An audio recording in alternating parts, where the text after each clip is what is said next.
Hello everyone, and welcome to Rob's Gaming Table. I am Rob. I'm Mel. And we're here to play Arkham Horror, the living card game, published by Fantasy Flight Games. I hope you are excited, as I am, today to play this game. We are going to choose an area around the world to fly to and experience some craziness that is going on there, and hopefully get out alive. We'll also go through our deck lists and talk about the experience we have spent without any decisions or choice upon ourselves, as we've been forced to play this game and forced to switch certain cards in our decks by community member Yogi Bear. If you're watching this, please call for help. Thank you. Hey Yogi, how's it going? Just kidding. Broadcaster Rob or Rob Zombie? Hey Nathaniel, how's it going? How's it going? Hello everybody. Deadpan Rob is one of the best Robs. All right. Hello Patrick C. Welcome to the stream. I hope you are enjoying your time in the chat. Thank you for your support.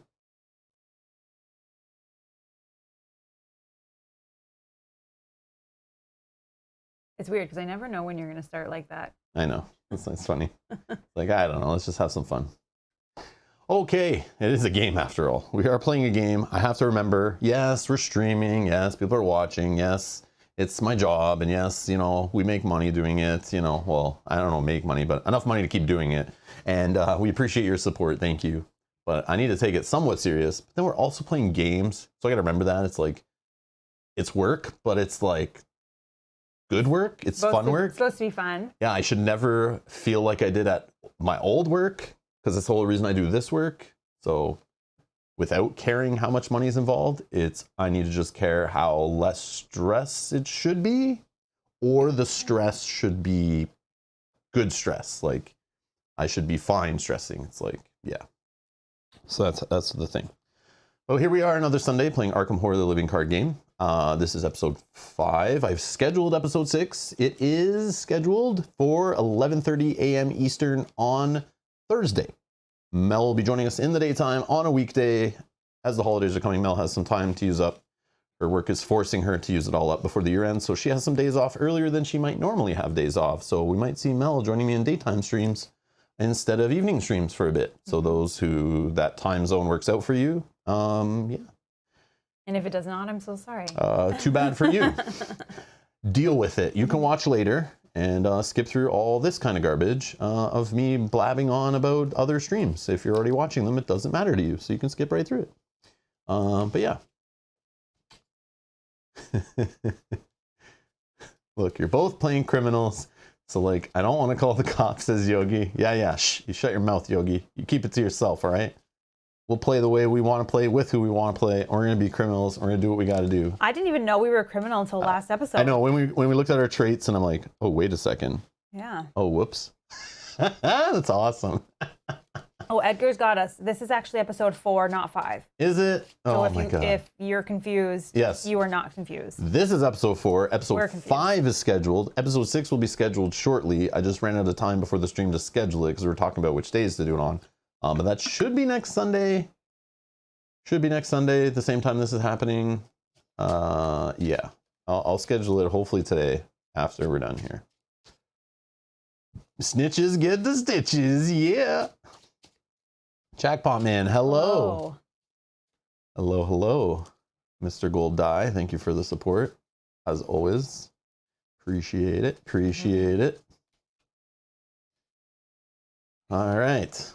I'm just shuffling my deck, even though I need to still change cards in it. But yeah, let's do that now. Let's talk about our decks, change cards. I do have deck list linked down below, but they are without the changes. So I'm going to bring them up. I'm going to change those links in the video description after we talk about our changes. Thank you, Yogi, again, for those comments and what to change. I appreciate it. All right. Lucas, hello. Hello, Lucas. Let me just find the decks. Okay, let's see your deck first. Mine is a super easy change. Okay, let me do this one sec, please. It's been a bit. Upgrade, not edit. How much XP? 7. 7 total from the last 2 scenarios, right? Correct, yep. Because we didn't do the modification after the last one to just store the XP in here, which we should have done, but whatever. It's all the same, right? Okay, I've inputted 7 experience. It tells me I have 7 to spend here on the left. Spent is 0. Available 7. Okay. No changes. And remember, I got to take out the ones from the side deck that we actually modify. And then we need to remove them from our little deck boxes. And I'll put those away after the stream back in the giant pool of cards. So what am I doing? You are upgrading Pilfer. 2 of them. So taking out these 2. Yep. 0. And then going down here to these ones. Which should be 6. Then I go 2. And then I go back down to them because I wish it would keep the damn window open so I could put this part down to 0. But hey, whatever. And I should have 1 remaining. Yes, I do. Beautiful. And that's it? Yep. And I'm saving 1. Okay, then I go down to here and do the save. That gives me a new deck list generated from the last one and a new URL to share with you guys in the comment or in the video description. So if you want to see the decks, they are down there. Let me just get them in there and then save. Where are you, Winifred? Okay, I click save. Winifred's deck down in the video description is now officially updated. And then that's there.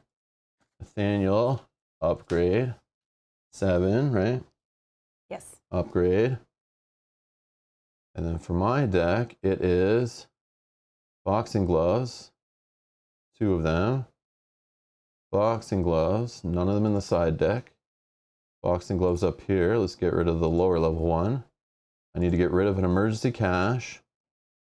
So down to 1 to put in Ever Vigilant. What was? Yes. So I put 1 in here. And then I take it out of the side deck. And then save. And it should have 7 available experience. Why does that say that? But then underneath you spent 7. That's fine. Yep. You didn't subtract? No. Okay, I'll go with it. So I'll take that URL. I will update the video description of today's stream. Where you can also find the playlist for many other campaigns. You can also find the links on how to donate to the channel. Thank you for that. If you'd like to support us here, Nathaniel, save. Okay. Oh, I just realized you're playing Nathaniel and there's a Nathaniel in the chat. Yeah, but the one in the chat's cooler. Yeah, I didn't put that together. Definitely cooler, but you know, it's the only one I could pick, so you know, I did what it did. I'm just kidding. Okay. That is that.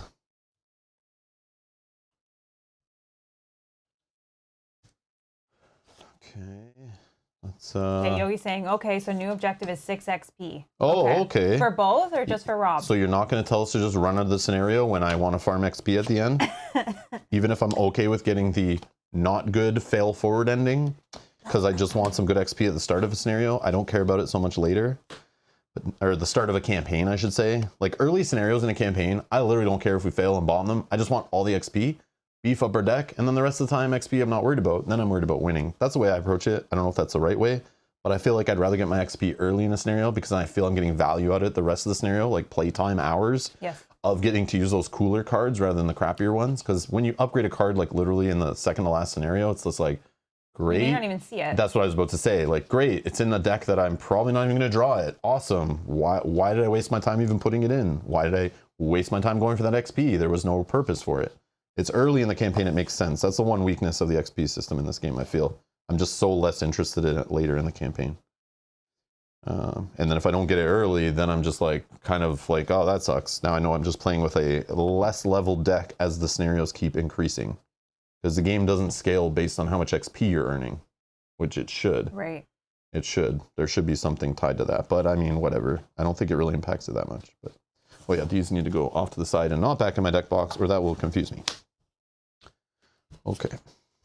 I'm going to do just one drop shuffle with this. Yeah, good call, good call, good call.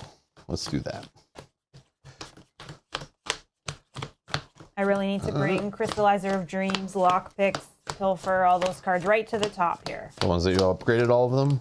Or they're Not just good starting cards? Some of them are upgraded. Pilfer's upgraded, but some of them are just really good cards, and they create the good combos of having the cards keep coming back to my deck and or to my hand.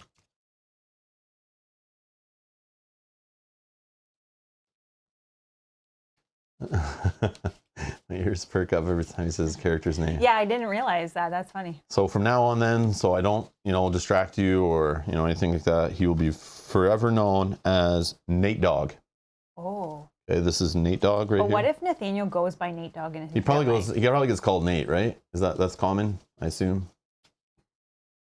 Lucas loves the sleeves with the class colors. Yeah, Rob likes to do Or that. Nathan. Is Nathan short for Nathaniel? I've known lots of Nathans.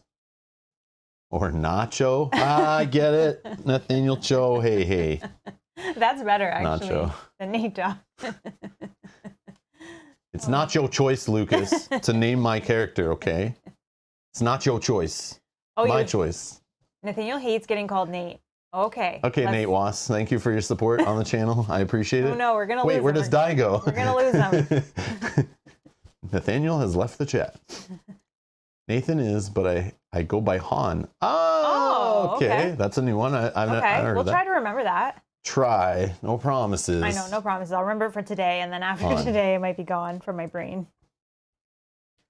Han. I didn't. Okay. That makes sense. Cool.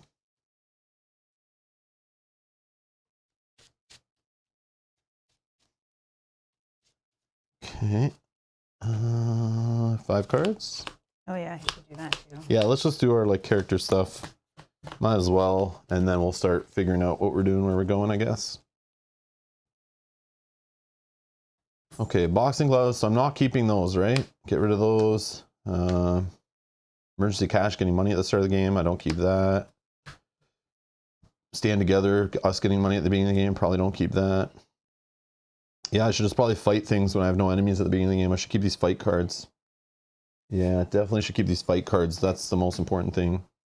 Yeah, okay. I'm only keeping... Just kidding. I'm only keeping lockpicks. I'm not keeping my 2 guns or my backpack. Pickpocket, I'm hemming and hawing, but I'd rather have Crystallizer, Dreams, other cards. So I'm going to get rid of all of those 4. Oh, I just put them in. I put them in, and then I'm going to draw again and get the same ones. I don't remember what it was. It was get over here and something else. It was the money one. Well, those are you here. kept that. I was only joking about those. I think it was clean them out, and it was get over here. So I'm being dumb. Okay. We got a Leo start. We saw what happened last week with a Leo start, or on Wednesday with Leo start. Nope, now I need the money. Pay for all this Second boxing gloves. Okay. Clean them out. Okay. Whatever. It's so juicy. I love it. Should have probably just kept my whole hand, other than not having an ally. That was the only issue. But, whatever.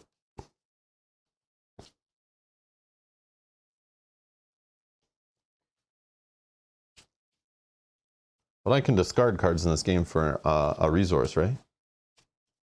Oh, Nathaniel changes his name to Han, so now we will never forget. Was it easy to do I that? changed my screen name, so you won't have to remember. Oh, that's so awesome. Yeah, because we love to call people what they prefer to be called. Yeah. If we can and remember. And then if it matches in your Discord, that or whatever you support, you're in there too. If it's I love the people who put if they have a different name on Discord, that's fine. But you can change your nickname per server. Right. So for our server, change your nickname to whatever your YouTube name is. Then we know it's the same. We're talking to you out here and in there. We're reading your comments. I forget. And then we don't know to come back here to talk about things. That happens sometimes. People are showing pictures and things, and then Mel's commenting in the stream, and I'm like, I don't put it together. That's the same person that I was just reading their stuff in there about, or looking at their pictures or whatever. I used to, when the Discord was very, very small, as people would come in. Yeah, you'd be like, can you please change it? Oh, can you let me know who you are in the YouTube so that I know who I'm talking to? But then people come and go, but change accounts and stuff. It's too big. I can't do that. Yeah. I can't remember. But that's cool with Discord. You don't have to change your full Discord account name to match one channel, you can just change just the nickname for the specific server, which is really neat. So yeah, just throwing it out there. For anyone watching who's in the Discord often, feel free to do that to help us understand who is who, but you don't have to. It's all good. Wonder if I can make a little video about that and then pin it in there. So when people come in the Discord, I bet there's a way to literally here, watch this first. When people join. I know there's all that kind of scripting stuff you can do. I'll just look into that. That'd be nice. Thank you, Han. Thank you for doing that. I appreciate it. All right. Okay. I think I actually did this slightly backwards. I think you like to have it like this. No, right? No? you did Oh, it wrong. I had to fix it. Oh, sorry. Yes. What did I do above? Yes. Oh. Which I think we might have used to do when we had the camera different, but like now I like to just line the investigator here, throw money underneath, Okay. and then you can see it and you can just do around it. And then the scenario and our cards are happening out here. I don't know. That's just easier to line up the camera every time we play it that way. I got this. Yeah. Just gonna put this like this for now so we can see what we got. Oh yeah, whatever. Okay, we are going to figure out where we're going next. Yes. Where were we though? We need one of those like guys, this Vanguard little. Your last location was. We were in Anchorage. Do you save that on the sheet? No. You should. I think there is a page literally for doing what I'm asked. What I'm basically saying the game doesn't have. Yes. Yeah, but like how? What am I doing? Like how am I saving it on here? They don't even have all the spaces. I think you're lying. I think they have every single one. Okay, so London is here. Anchorage is over here. Where's that on here? Find it. Anchorage. It's not. It's like a zoomed in. I assume this was like to be marked. Like, look, it's right here. Like in color. I assume it was to track. Like, why do they have these little spots written in here? Like, what are you supposed to write in there? I just assume this was a way to track where you've been. You know, where they always show for every campaign the path it can go and where it can branch. Well, I looked at it originally and was like, okay, well, it doesn't have some of the places that we went to, so I can't make like a line. Interesting. I just assumed that all the places you could actually visit were on here. And some because even Yogi says, who knows what that page is for? This fourth photo is for other stuff. Yeah, because you know what I mean. Else, like in most campaigns, it shows you like the actual scenario names, then it'll show like a branch path if it's such things. And yeah, but I did look at this initially to try to. Okay, never mind. Mark it down. I just know because I picked. Oh, I see. This is for marking the locked locations if you have them open. Oh yeah, because it's only the red ones. That's what this is for. To know that they're open. Yeah. To say that they're open. You figured it out. Well, I wish there was a way to say where you were last. But I guess there's the campaign notes general area to write that. Oh yeah. But if you can just do that going forward, maybe just have like a little spot, like I'll just write even it right in here, like last location, and then just change it every stream. So then we know when we get back to it, we're like, where were we? But I can probably figure it out. We're in Anchorage. Oh. Is the last one. Okay. I only know because I chose it. Oh, that's right. I remember the locations on the board. Yes. We were going out in the wilderness and fighting bears and stuff, right? Mm-hmm. And I think. Yes. I think our next. Okay, why can't I find the beginning of this book? Because it's right here. I think our next plan was to go towards like San Francisco and then into Havana, like Ybor City and that area. Okay, so it should be easy then. You're Should just be. telling us where we're going next, because I am going to. Yeah, Edgar says chat will remember exactly. I know, but I try to just like. I didn't even think. I should just open the page that started the stream. If it took a minute to think about it, I would have remembered. Or I could literally just grab this box here, and I know the last scenario we played. I've been putting them at the back of this deck. As I pull new ones out, I put them back there and just build this like straight line of like the first one we played to the last one we played. But obviously, it's like order will be different later, so I don't know how I'm gonna dig through all of those, but I'll figure a way to sort them. But whatever. Adam, hello. Yes. Hello. So. What's the plan? I guess the plan. We were at 33-K. That was Anchorage. That's where we finished. Yeah, and it ended saying, now you can embark. Yes. Okay. So we can go down to San Francisco and stop there. And I just need to look at my notes for 1 second, because I did have a note about going to San Francisco before something else. No, I think it was Moscow before San Francisco. So before we go to Marrakesh, we have to go to San Francisco first. So where's Marrakesh? It's like somewhere over here, I think. I don't even know. Right here. Oh yeah, Marrakesh. So after we do this stuff, so you're saying go here to get this done first, then we go here to deal with this craptastic stuff that we learned about in Moscow, right? Yes, yes. And then we somehow I have a feeling this will unlock this maybe. Possibly, but if not, we go to Marrakesh. Marrakesh is red, which could be bad, but whatever, man.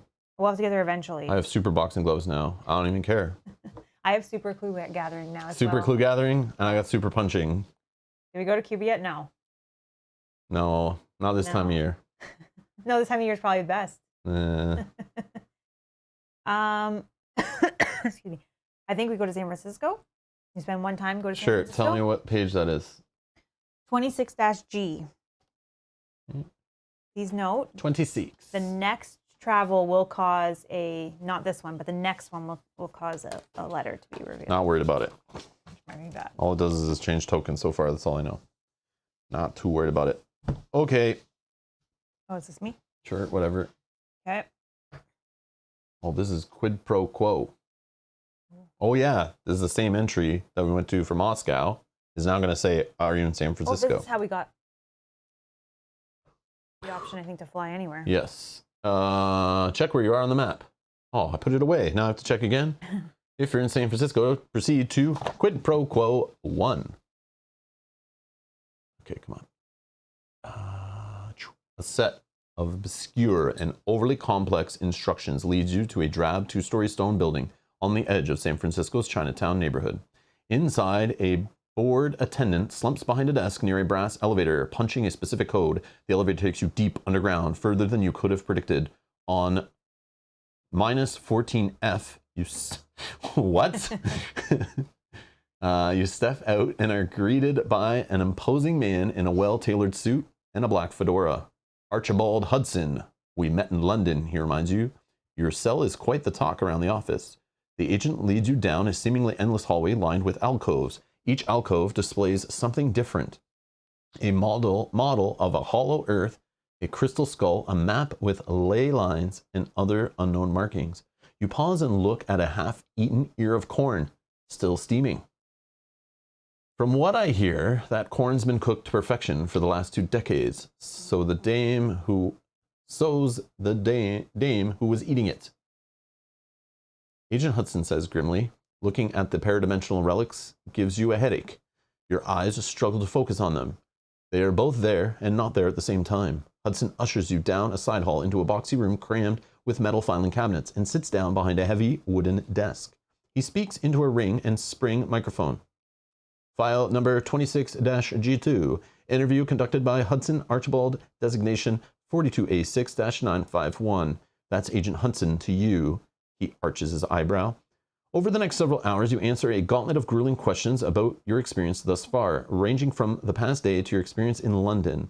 When it's all done, Agent Hudson leans back and lights a cigarette. I'll admit, I was skeptical about you from the start, but Commissioner Taylor has good instincts, and I haven't seen them steer her wrong yet, he says.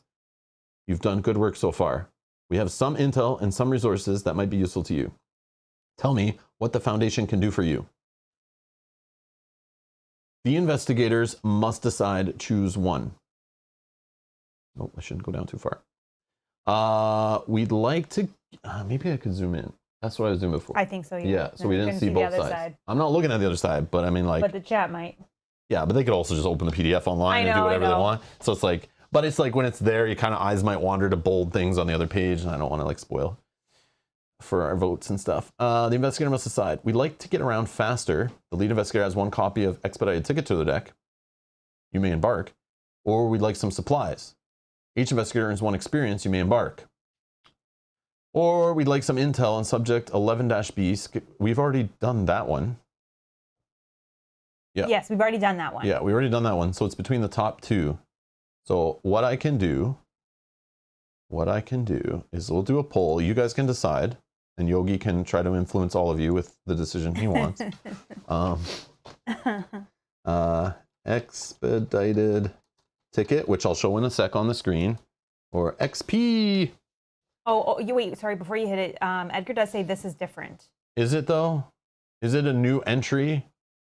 Oh yeah, because it probably would block us from it, right? Hold on. I'm going to cheat a little bit. I'm going to go back and pretend we're in Moscow. Quid pro quo 2. Let's just double check if it gets us to 3. Let's go the other side. Oh, it was a different subject. It was different, so maybe we have to Oh get yeah, that because as well. you even said Marrakesh was this one. We have to go here before And Moscow Marrakesh. was for the guy that's in like Havana. Florida. Yeah. Okay, so this one has to be on there as well. Okay, that's no problem. Sorry guys. I was thinking because we're at the same place, we're gonna, if we want to find additional information, or it was like the same thing. I felt like it was the same thing, but it is a different subject. Thank you, Edgar. Thank you. I mean, it wouldn't have been the end of the world if we didn't do that one. kind of whatever. Yeah, I would probably like just we make remember. it. I know it would probably just make it harder when we get to Marrakesh because we don't. Oh yeah, have, yeah. But It would give us tips, right? Like that will help us when we get there. It'll say if you've got some intel on the subject, you get to have an easier time. Yeah. If this is in your campaign log. Okay. Info on subject. 11-B. But then the problem is 11-B is like someone we for sure haven't dealt with, right? Right. Because like what happens if I come here and I've already beaten that guy or dealt with them and I come here and find information that's useless? Because I think that's possible. Yeah, I think you would choose one or the other. So we really got to track who we've got things from and who we've dealt with, right? Like that's what needs to be done, I think. You're right. I know there's this list, but that's for That's for the keys. The keys, yeah. I'm not sure how to do it, but we could probably. I don't know. Anyways, we may not end up coming back. Like Edgar says, I guess we have the chat to help us. They'll be like, 11B, you guys did that one already. Oh, that was like 2 months ago. Yeah, you're right. All right. I'm going to ask the community. So what do you guys want to do? Do you want to, we'd like to get around faster. Oh yeah, the ticket. We did look at that, but I don't even remember what it did. It was like a travel anywhere thing or something. It was crazy. But you put it in your deck. No. Do you really? It says the lead investor adds 1 copy of expedited tickets to their deck. Okay. Oh, it's permanent. You're right. Yeah, while embarking to a new destination on the map, you may exile expedited tickets, so it goes back to the pool. There's only one of them, I think. I only see one here. So yeah, it's a one thing. So if we earn one later, we already have it. Too bad. Yeah, we both can't have one, but it's fine. You just mark it 1 time on the campaign log and travel to anywhere on the map. Which is probably huge. That is to huge. Get to the other side of the world. And how often is this going to be offered to us? You know, 1 XP is probably there for if you already have this in your possession and you've already dealt with the subject or you don't care, you at least get some XP. But I feel like XP is the weakest option. But I mean, like that one time we only had 2 and we needed 3 to upgrade to like boxing gloves, for example, or whatever. That would have been really helpful at that time. Yeah. But whatever. Yeah, it's interesting. Interesting.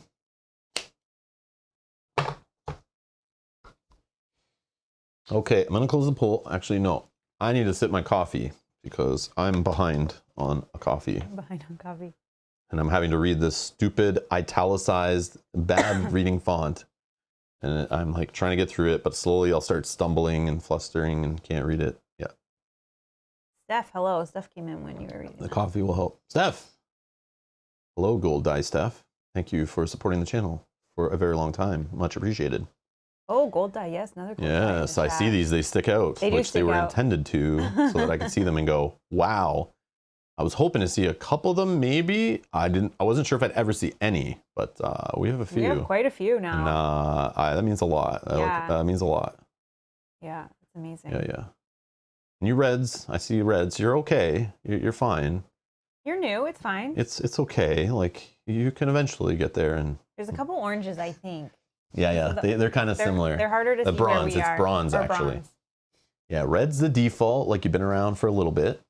But then once you start getting into the colors, like the metals, you know, like bronze, silver, and gold, then it's like you get some status. And I recognize it. And that's what it's intended for. Is to let us know, like, oh, there is one of our supporters that's like been there the long term, right? I appreciate it. Oh, Jackpot Man says, yes, we are a rare few who have forgotten to unsub. Well, you can unsub and stay a member. I think that's... I don't think you can. You can't? No. No? No, I don't that's think you cool. can. Okay, that's cool.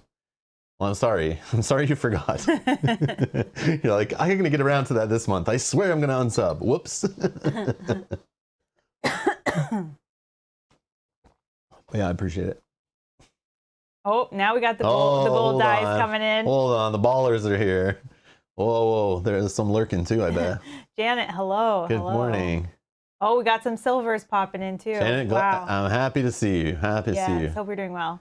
I think about you when I think about my gold die crew, and I'm like, I hope Janet's doing okay. But she's there. Good stuff. Frederick, hello.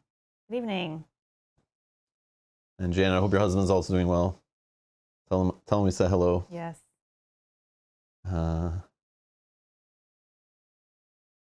Frederick. Hello, Frederick. Frederick walking around with a silver die. Love it. Love it.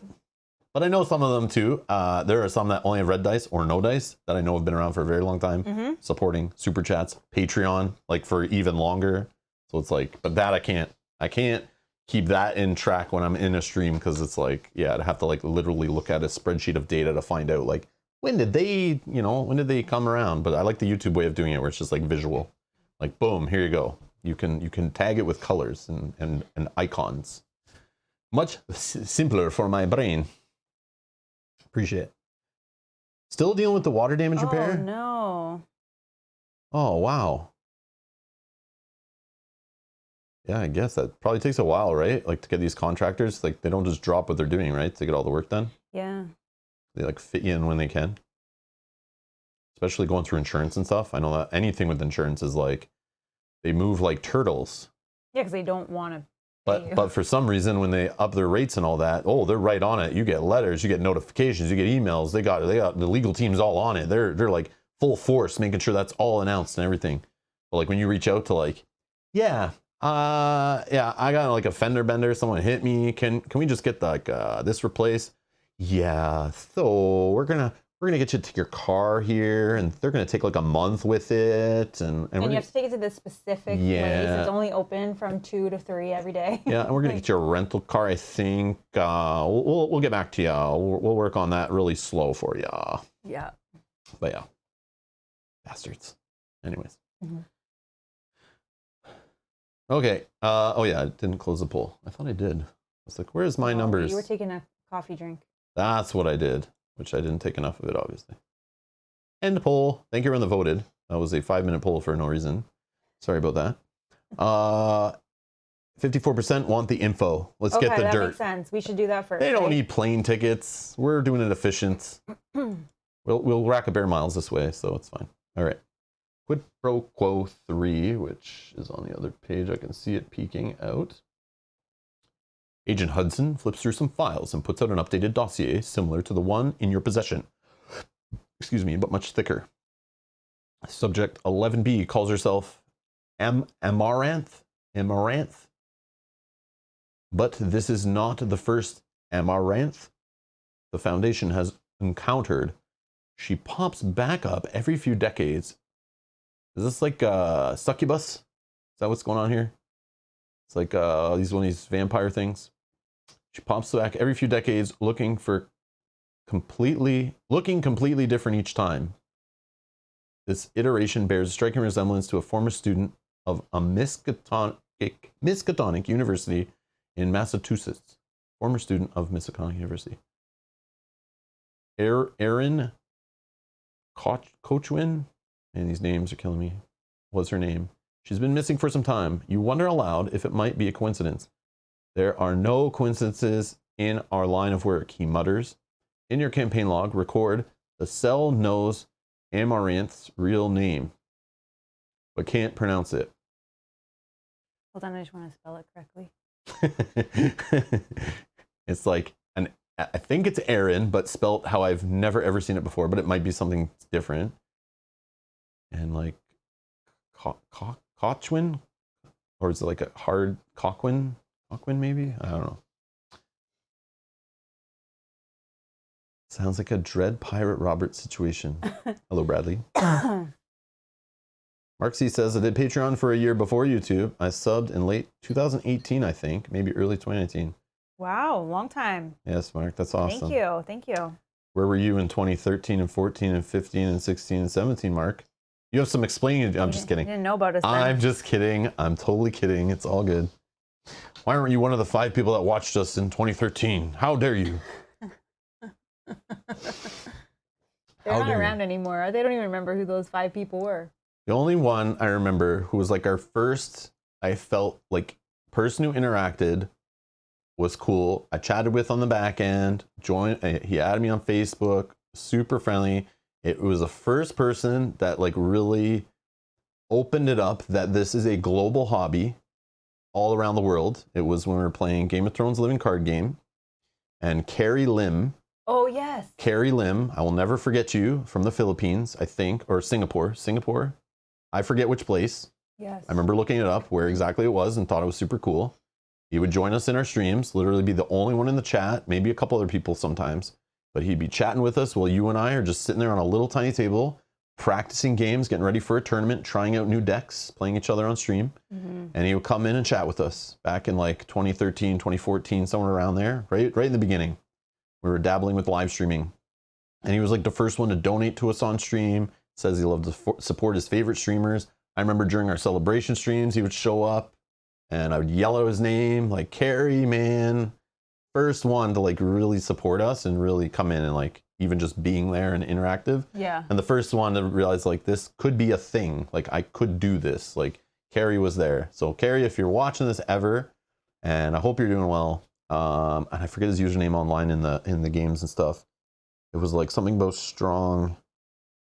Oh, I forget his username online too, but I used to remember it. So whenever I saw him online, you know, we'd talk and say hello and stuff. But yeah, Carrie Lim. Size matters. Yeah. Size matters something. That's what his name was when he eventually made a name online. That's what he would come in the chat as. But I never forgot him as Carrie Lim. Size matters something. It's like size matters like, yeah, I forget the last part. Yeah. I think we are still friends on Facebook. Oh, I deleted all my friends and I went to go delete my account, but then it was like tied to my Rob's Gaming Table, so I had to keep it. Yeah. I started deleting all the friends and connections and all that stuff. I just wanted to get off Facebook. I thought it's very not the greatest tool. Not the greatest tool. But yeah. Mark, well, if you want a long story. A fatal paper cut. Hello. Hello. Made sure I wasn't playing games. Massive Darkness brought me in around late 17, early 18. Before that meant nothing. Yeah, understood. Yeah. Understood. The whole thing, the whole YouTube channel I got started off of my love for the hobby that I found out about in late 2012, mid 2012. Mid 2012 is when I first started looking up like Game of Thrones stuff and found the board game. That's when, and then I started trying to hunt it down for like a month or two. But I got obsessed, started watching things online about it, reading about it, trying to find out why it wasn't in stock, why I couldn't find it anywhere. Found out about local board gaming stores were a thing. And then I started hunting those down. And I was like traveling for work, random city, called the store before it opened, left a message, called again when they opened. Yep, we have one copy. I was like, I am literally 10 minutes away. I'm driving there. My first chance I get. Hold it for me. And they're probably like, it's been here for years, and they were you're like, fine. Yeah, but I come from like the video game world where like if a video game goes out of print, like people start charging on eBay, it's collector's edition at the time. Now that happens in board gaming, but it didn't happen back then. Yeah. You know? And I was like, no, this is like a hot product. This is like, tickle me Elmo, I need this thing. Like in my life, it was that important because I was like obsessed with Game of Thrones. And I remember that Risk thing at the cottage and was like, man, I want to recreate that. But with Game of Thrones, I think it's so fun. Everyone's sitting around all day playing a board game, getting invested into it. I thought it was so fun, the idea of it. But it turned out it sucks. The whole hobby sucks. Just kidding. But yeah, it's my love for that game that drove everything. Made me look at cameras, microphones, start doing this whole thing. Yeah, it's crazy how one like moment can like change your whole life. Yeah, it brought back social gaming for me that left in like the 90s when the internet started getting everyone connected and playing online video games instead of in person, and that like started the disconnection started happening. And that brought back the connection aspect, the social aspect, meeting in person. And then the tournaments from there with the card game. And it's like, geez. Yeah, that's what drove it all. That drove all of this you're watching now is because of that discovery. Interesting. Okay. We may embark. So I think there is a choice here. If you pass the map, I think there is a choice from where we are, either to go to Ybor City or Havana. And I think we decided. Oh, we can't see that. Sorry. You want that up on the screen, Mel? Yes, please. Okay. You can even hold it lower, and I can zoom in like this. Okay. Or even higher. So we're in San Francisco. We can go to Havana, or we can take this way to Ybor City. So there is kind of an option here on which. Now there was some suggestions, and I wish I remember. I think people said to go to Havana first. Is that right? Is that what we were talking about last week? I forget the order-ish, but it just said both those were like, that's where that guy frequents. Yeah, but let me just look at my notes quick. But we would have got notes about him in Moscow, yeah? We did. Yogi says Havana. Havana, we had to go to Moscow first, which we've done. And Ybor City is yellow. Yeah, I don't really have like... We should have got something from Moscow, but we probably just got you now know more information about something him. here. So I bet if you go to either one of those, it'll ask you at the top, like, did you get the info or not? So we should go to Havana first. That's what Yogi's saying. So Okay, we'll do which that. is one time, but before you actually, before we actually do that, we do have to look at a letter here, B. Oh, no. We're at 15 time if anyone is keeping track at home as well. I mean. Yeah, I know, and I appreciate them very much, but it's funny the way you said it. If anyone at home is keeping track also. Stamp your bingo card now. Oh, that would be fun. No. Every time we say X. No, there's people already playing that. We've already lost viewers and supporters who played drinking games and died because of it. Oh my gosh. Every time you said sorry, you like killed somebody in our audience. Oh, no. Yes, people's livers were getting destroyed. No. We had to stop it. All right. Adam using his super chat, his membership super chat, supporting us on YouTube for 4 months. My partner just said that I have a board game problem. Foolish human. Well, Adam, you are among friends here. Adam, you can take care of your partner. We will never tell anyone where they're buried and how you took care of them, but you just need to get rid of them and find someone else. No, I'm just kidding. I'm only kidding. No, they might be watching and can hear I know. That's why it's funny. Hello. I know. The whole internet's watching. No, we're recorded now saying that. That's why it's funny. Yogi it's dark humor. Yogi's on the same page and says, I can help you with your partner problem. Yes. Oh my gosh. Awesome, Stacy, hello. Hope you're doing well. The problem is not enough board games. Yes, some might say. No. You always have enough board games. That is not the issue, okay? I know Adam has like board games like probably coming out of everywhere. That's why it's a problem. He's probably to get rid of couches and replace them with stacks of board games because there's no room in the house for them. That's not the problem. The problem is finding time and or people to play those games. That is the board game problem. The board game problem is your partner is, instead of saying that you need to play board games, is not playing with you as you're watching the stream. That is the problem. Or is saying you play board games, and then you watch board games, you have a problem. You don't spend enough time with me. Put away those cards. But I do know that Adam's partner does watch with Adam, so yeah. That's good. Awesome. We appreciate that. Yes. Be supportive, okay? Help him with his problem. Yeah. Help him with his problem. Because we can't. Mm-hmm. Don't say it too loud. They don't know where the couch went. Why am I all of a sudden sitting on board games? My back starts to hurt more often every time I sit down to watch TV. I don't know why. Why are there dice all over the place? Yeah. Awesome. Oh my gosh, that's funny. Thank you, Adam. Yes, thank you, Adam, for the support. Appreciate it. Status report beta, right? Yes. You received a coded missive from Commissioner Taylor herself. Agents, not too long ago, a massive explosion occurred near the Podkamania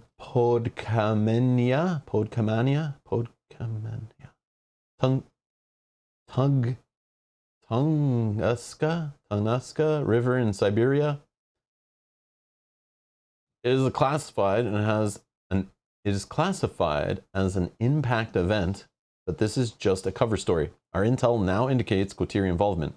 I have reason to believe this may be the site of one of our sanctums, perhaps even the primary safe house. You have clearance to investigate the site, but be prepared for anything.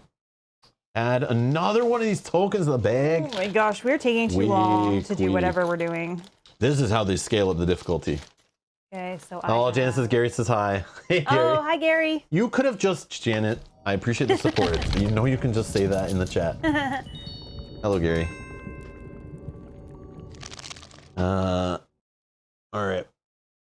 Partners that watch together stay together. Well, Gary's not watching. Kidding. I just picture Maybe. No, I picture Gary over doing something else, probably on the computer researching weather patterns, and he's just shaking his head as Janet's over there like punching out cardboard and then watching us and giggling and laughing and sleeving probably. Sleeving cards. Yep. I could see that. Yep. Or painting. Putting a storage solution together, for an insert for a box or painting. Janet, let us know if we're correct. And Gary's just over there shaking his head as we're saying stupid things on stream. Every time he hears us say something dumb, he's just like, why do you watch them? These guys. They're nice people. They're nice people, Janet, but you could be doing something else with your time, okay? Oh my God. Yeah. All right. Anyways. I added token. Okay. Oh my goodness. So added the token in Central Asia section of the campaign log. Find. Oh, here you go. That's exactly what we were talking about. I bet there's like, is a G silent or something? Tunguska? I'm sure I'm saying it wrong, but whatever. It's a tough word for me. In its spot, right, 59-Z. That's right, I said it. Z. You're now allowed to travel to this location whenever you embark. Note, this will end the campaign. You may wish to investigate further before proceeding. If we travel to there, that will end it. Oh, what? Okay. So I need to make a note of this. So we just found an ending? Like we've unlocked a possible ending, right? So we could go there. Okay, so I'm going to note that. But it will end it. So we don't go there until we feel we're ready for it. But be wary of how much time you spend, it says. So if you take too long, it's going to get too crazy there. Like, if you take too long, we're going to do more of these time entries, and it could be harder. Or it's going to ask, how much time has passed? We've seen that before, right? Yep. When we go to a location, how much time has passed? Based on that, that thing happens. Excuse me. I think I'm sipping my coffee wrong and inhaling too much air because, yeah, I don't know what's happening here, or I'm getting hiccups. I don't know. I might get hiccups. Okay, so I noted on our map 59-Z, and I did note. Is it one of the reds? Yeah. Yeah. So this is how you unlock the possible endings it talked about. So we've started following down trails and unlocking them as possible ways to go. We could get more prepared for it, or we could just gun for this, and this is like that'll be the end of the campaign, right? Yes. I assume. Yeah, because it says this will end the campaign, win or lose, right? This is crazy. This is, let's say, on the very opposite side. So this is maybe when you want to fly. Or you just spend the time to get there, but it's also saying, but be wary of how much time you spend. So we could hit every way on the way there. Adam, thank you so much. Thank you so much. We could just put messages in chat, but this is so much more fun. Hey, listen, it's all good, but I know you guys support a lot, and it's like, I do appreciate it. It does. I know it does spark others to do the same, and I do appreciate those who do it often. Because yeah, it just reminds people that's a way you can support the channel, even if you're not a member. You know, some people don't want to support every month, but just like watching a specific game when we play it, the best way definitely to boost the stats, I'm assuming the way YouTube works is like when you're watching a game you like seeing on the channel and you support during that, I'm assuming YouTube knows that it's generating revenue because obviously YouTube takes a cut, right? Mm-hmm. And I know they've said this before, that when there's more likes, more watch minutes, more this, it will promote those videos more to different like people because it knows that people are more engaged on them. I'm assuming they've incorporated those into those stats. So I do appreciate it because it definitely probably helps the channel grow in that respect too, not just keep us doing this full time and buying cameras and lights and microphones and audio equipment and conventions and games and expansions and all that stuff. But it never ends, right? It all never ends. Oh yeah, we never forget. We never remember to say paints and all that kind of stuff on there too, right? When we're talking about all that. The paints are not free, I've learned. Like, oh, we need to mention that. I learned, Mel's, I want an extra. Paints also get paid for I need by new this, brushes. So thank you so much. Yeah. I need new brushes. I want to stand for this. I want this thing. I need this magnifying light, this thing, that thing. It's like, holy crap. If I really added the cost of like some of these games we play with the like, if you really start looking at it, it's like looking at car ownership. You think it's only costs this much, but you start adding up the fluids, the wipers, the tires, the rotations, the oil changes, the like things that break, the if you're leasing and all of this stuff, like it's so much, right? It's just like things you don't even think of. Oh, I gotta buy an air freshener. I gotta replace this filter. Like it never ends. just money pits. Same with home ownership. Same idea. There's like, and weddings, there's like these industries that are just there like feeding on people with all these upsells and upcharges and things you don't think of when you're getting an initial purchase. But board games are the same. It's like, you look at that board game, are you really going to just get that board game? Or are you going to find a way to store that board game and sleeve that board game and upgrade some of the components in that board game and then buy the expansion for that board game and paint something in that board game? And it's like, how much do you actually invest in some of these games? Let's not talk about that, okay? Let's not talk about that. But yes, the ones you paint, it's like I never think of adding in that like painting cost of all the stuff you buy. Like, or you run out of a paint color, we gotta go get it, or these new paints that come out and you're like, let's go get those, and like we go to our local game store, who know us from buying paints and picking up games from. I know. know. Yeah, I never think about that to mention that in the like, yeah, but it's like we could play with unpainted games, but then I just feel filthy, so we can't. Could, but That's dirty to even say those things out loud.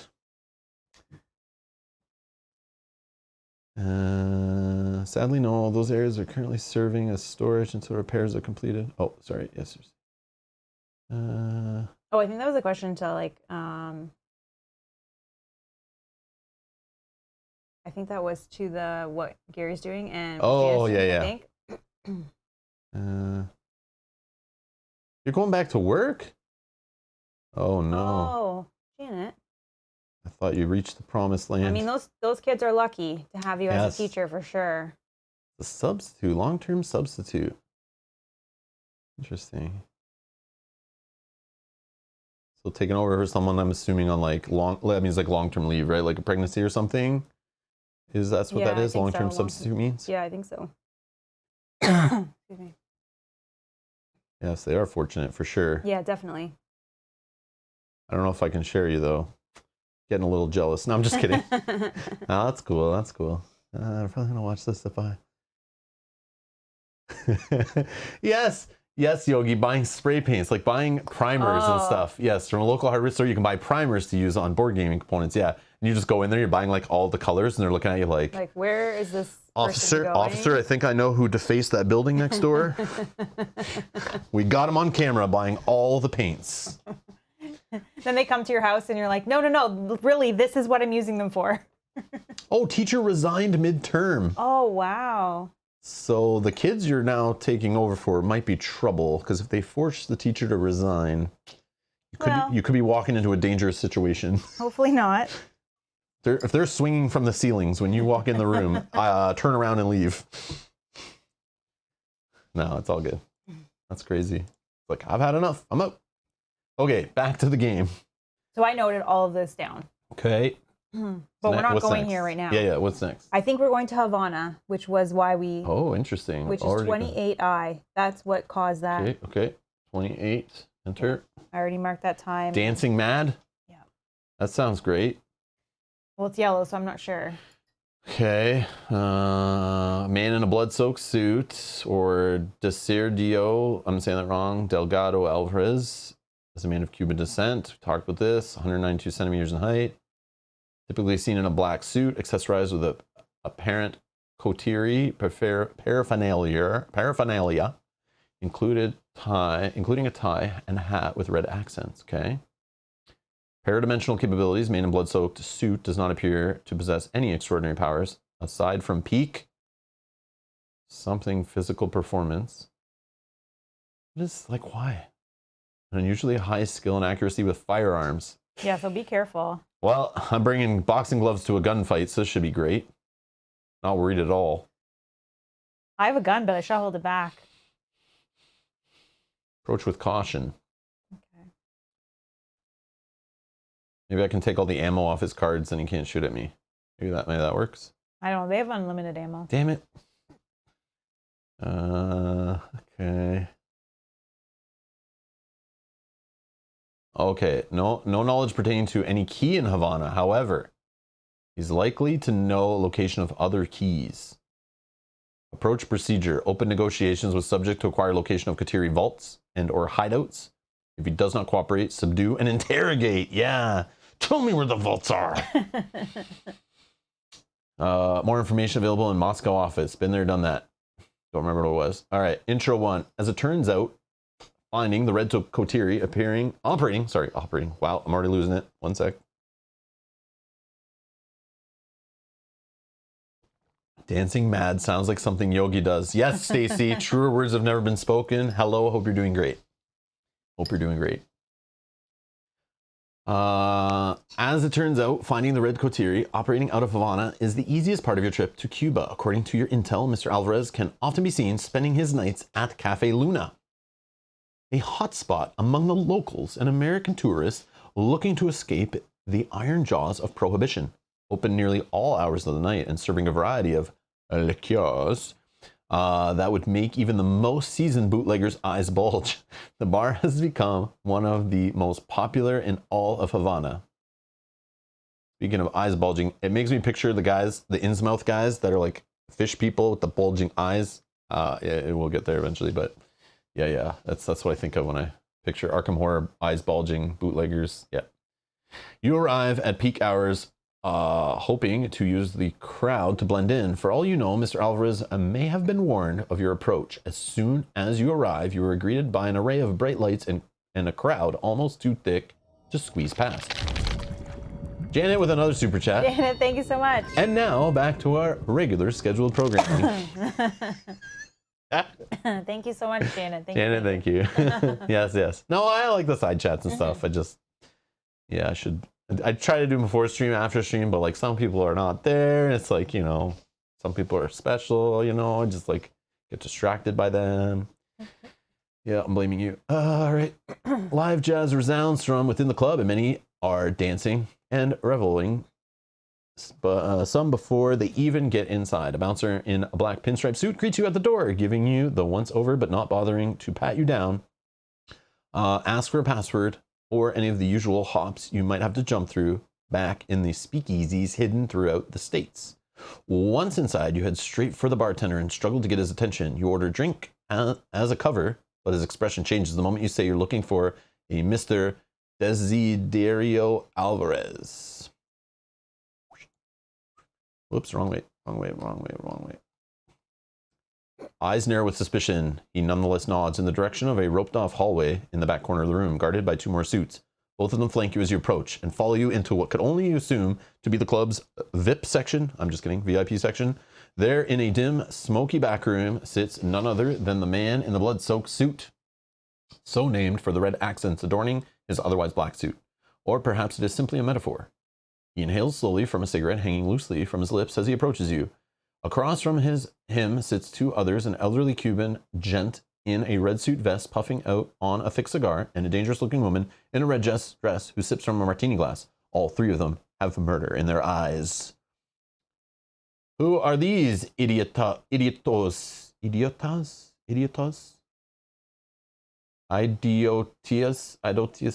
Okay. Mr. Alvarez asks one of the guards escorting you. They ask to speak to you, Desi, the man stammers. Oh, well, pour him something hard, will you?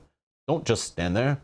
After a quick nod, you escort the jaunts out of the room, leaving you with three apparent Coterie agents. Come, sit. You politely turn down a variety of smokes and take a seat at the table. So you were looking for me? You nod and inform Mr. Alvarez that he is a person of interest in your investigation, and that you knew he often frequented this very bar, and that you were hoping to simply ask him a few questions. Without hesitation, the woman in red pulls a long knife out from seemingly nowhere, but the man in the suit holds out his hand, and she slides the blade back into her garter belt, covering it with the fabric of her dress.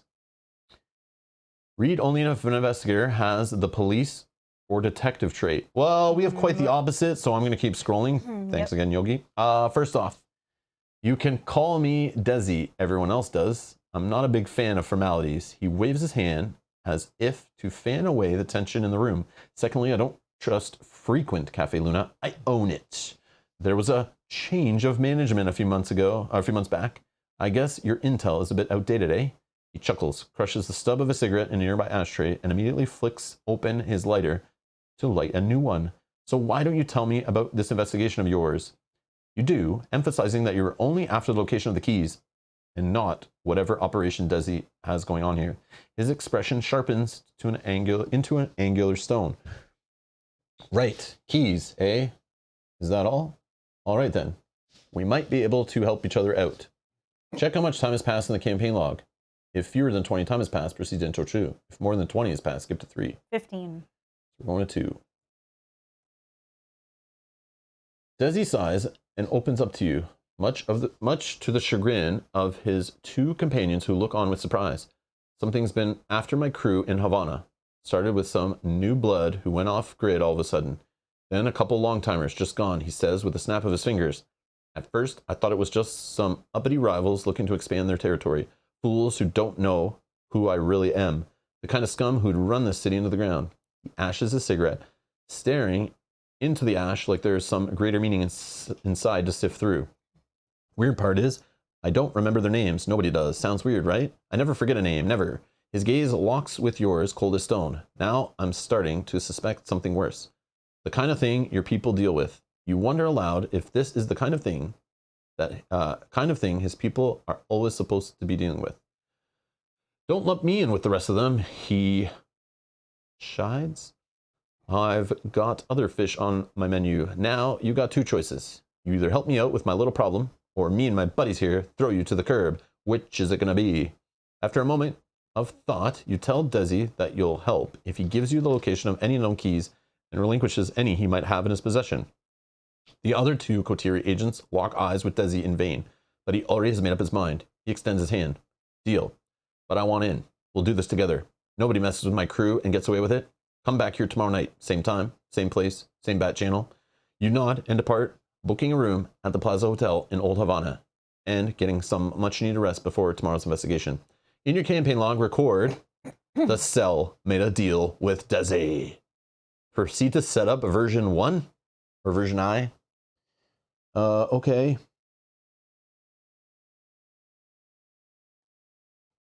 Right there. Okay. Officially going to play the game today. All right, that was faster than last time. Was it? Yep. Even with chatting? Yeah, because we've only been for an hour total. Okay. Last time I think it was like 2 hours. And yeah, but we're also deciding where to go. This time you just cut the chase. We're like, we're going here. Well, we don't really have any options because of where we were on the map. Yeah, it would be dumb to like go backtrack and stuff. Yeah, exactly. Okay. All right. So let's gather some cards. A lot of these look new. Except for the phone and the last one. No, the only ones we've never played with are the liquor bottle with the skull and crossbones and the broken bottle, which is this scenario. The other ones we've seen all of them, I think. Oh, even the second to last? I don't know. Yeah, definitely. That one. I'm pretty sure. Maybe that's just similar to another one, but I feel like we've seen one that's like that. Because you prepare them more than I do. Yeah. Open this one. I think, right? Yep, that's the Dancing Mad? Yep. Yogi's favorite hobby? Yep. What? Oh yeah, we gotta remember to add the Red Glove Man in, right? Yep. I put him in the top just so it reminds me. Or we can just forget, you know. Yeah, whoops. Nobody will notice. Whoopsie. It doesn't remind you in here. I know. That's the weird part because I don't want to spoil it for you, I think. But if you forget, like, it's not the end of the world. It says, I wouldn't drink that alcohol since it's a broken, or the poison bottle. Yeah, exactly. Yeah, but you know, Mel, she'll just be like, sure, I'll take that option. I didn't Mark down that you have taken a drink. I didn't know it was poison in that game that you were referring to. And since then, I have not drank from that establishment in the game. Others have. They didn't learn the lesson. It's funny for those that know what we're talking about.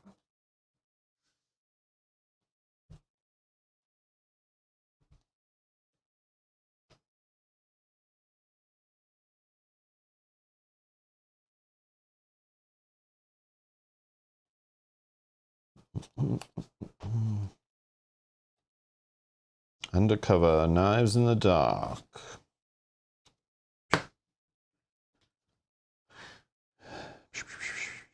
Oh, there's the liquor bottle. Oh, Janet says, I think it was the second drink that did you in, Mel. Yeah, I think it might have been.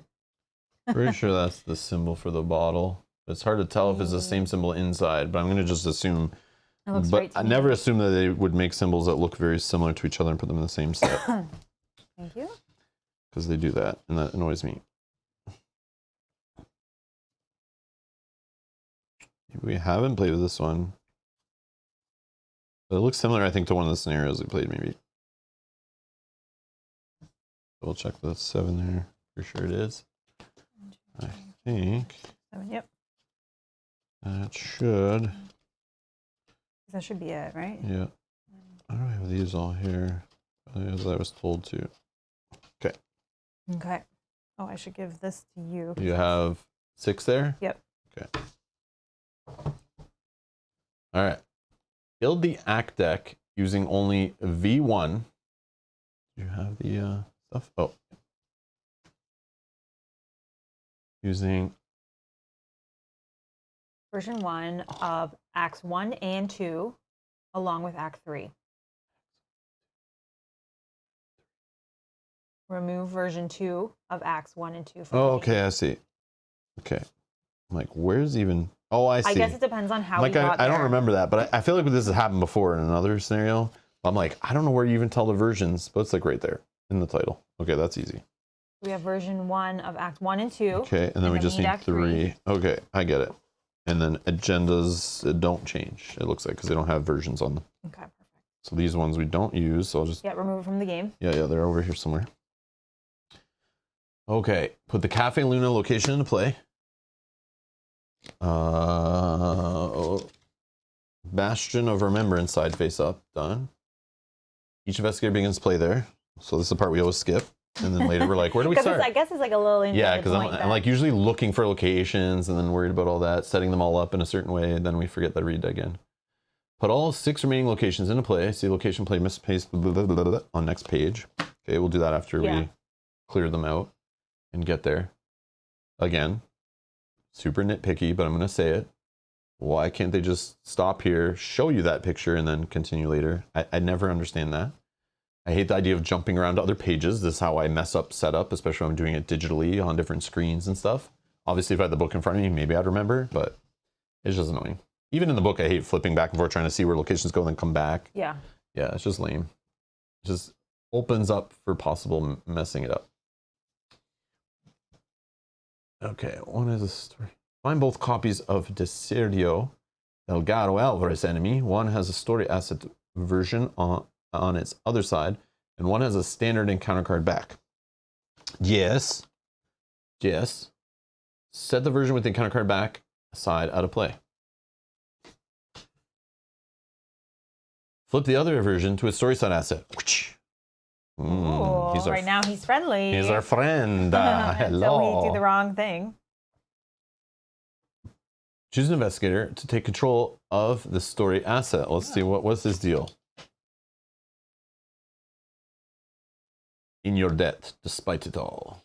Ally, conspirator. Reaction. When an attack from a monster enemy deals damage to this guy, exhaust him, cancel one of that damage, and deal 1 damage to the attacking enemy. Oh, I think you take this. Done. You're the enemy guy. But what if you're trapped without me? This gives you a way to also kind of... I can evade. True. Okay, done. Yeah, I get a card to play with. Instead of the only card in play being my boxing gloves. Hopefully it doesn't... Oh, those can't go away usually, right? I Hopefully it doesn't tell know. you to get rid of something. Hopefully I don't flip and he starts fighting me. That's all I hope. Hopefully he's not angry and wants to fight me.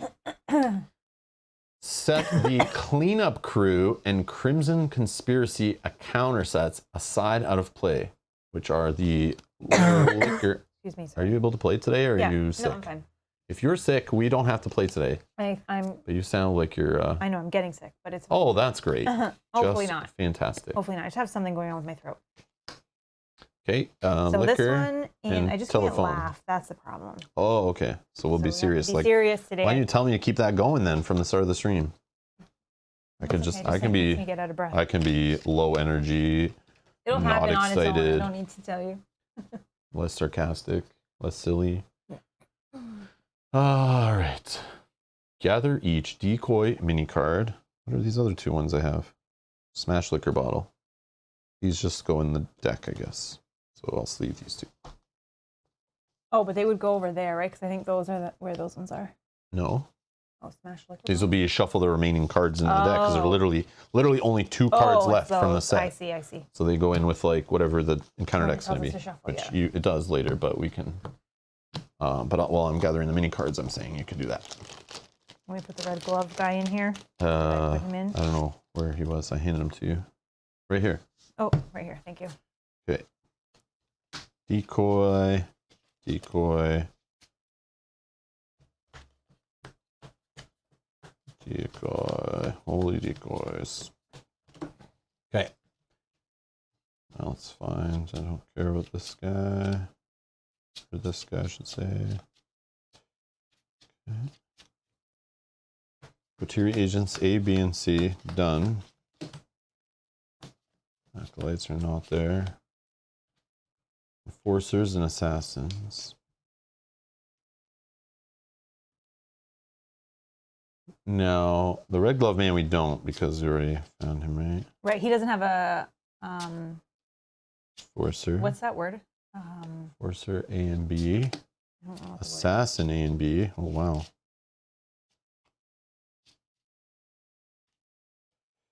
Alvarez.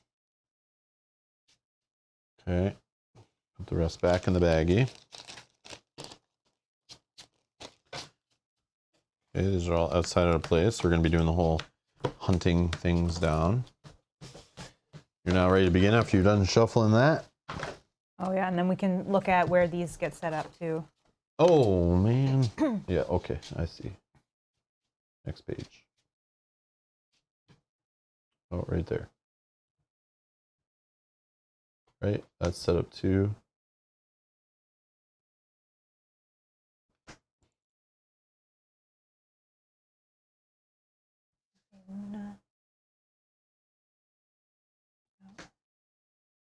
Okay.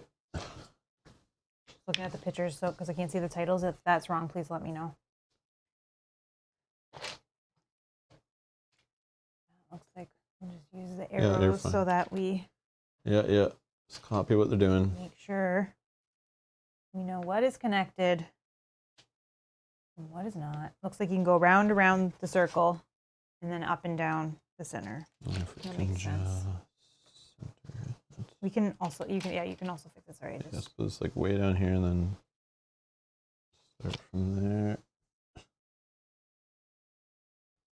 Whatever. Bring this in a little closer, give you room to play. Mm-hmm. I don't know.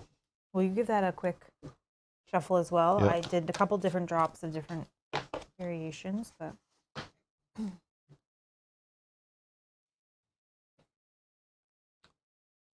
Silence speaks. A gentle patter of rain gives the moonless night a somber, moody ambiance. Distant music and conversation drift on the wind, accompanied by a light drizzle. Forced. If there are 5 or more, 5 per player, so 10 or more, set aside hollows. whoa. Choose and remove. We thought this was I gonna knew this was happen. eventually going to happen. I knew this was going to happen. Wow. They were going to like literally start stealing them from us. Choose and remove 6 of them from the game and place 1 doom on this agenda. This effect may cause this agenda to advance. Wow. So now anytime an enemy comes out, they kill them to get hollows back. We got to kind of value that. Because the problem is the encounter deck just takes them anyway. They just like steal them. You have no say, which is annoying. Sometimes it's a test. Excuse me. But sometimes it's just like, it just happens. This enemy comes into play. You now lose a card. Ha ha ha. Okay.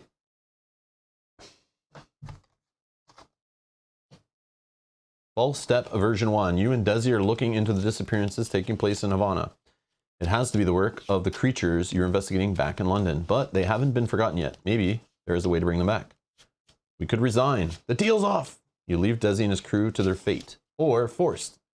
If Deserdio Delgado Alvarez leaves play, set him aside out of play. Each investigator takes 1 horror. Oh, there might be people or things that are trying to kill him or get him. Well, we can let him take damage, Or right? that, yeah. And fight back and all that. So be careful with that. We don't want to make him mad, I guess. And we need 6 clues to advance this. 6 clues. And the other one is 6 doom and we advance. And we're on Cafe Luna, which is a bastion of remembrance. Location 5, Filthy Shroud, 2 clues. Cafe Luna gets -1 shroud for each outsider enemy in play. So as it gets later, it's easier to get clues off here. Forest, if there are no clues on Cafe Luna, add clues to it until it has 2 clues on it. Oh, okay. So this is one we can farm if we're kind of getting stuck or something. And Okay. it connects to 2 other places we see. Okay.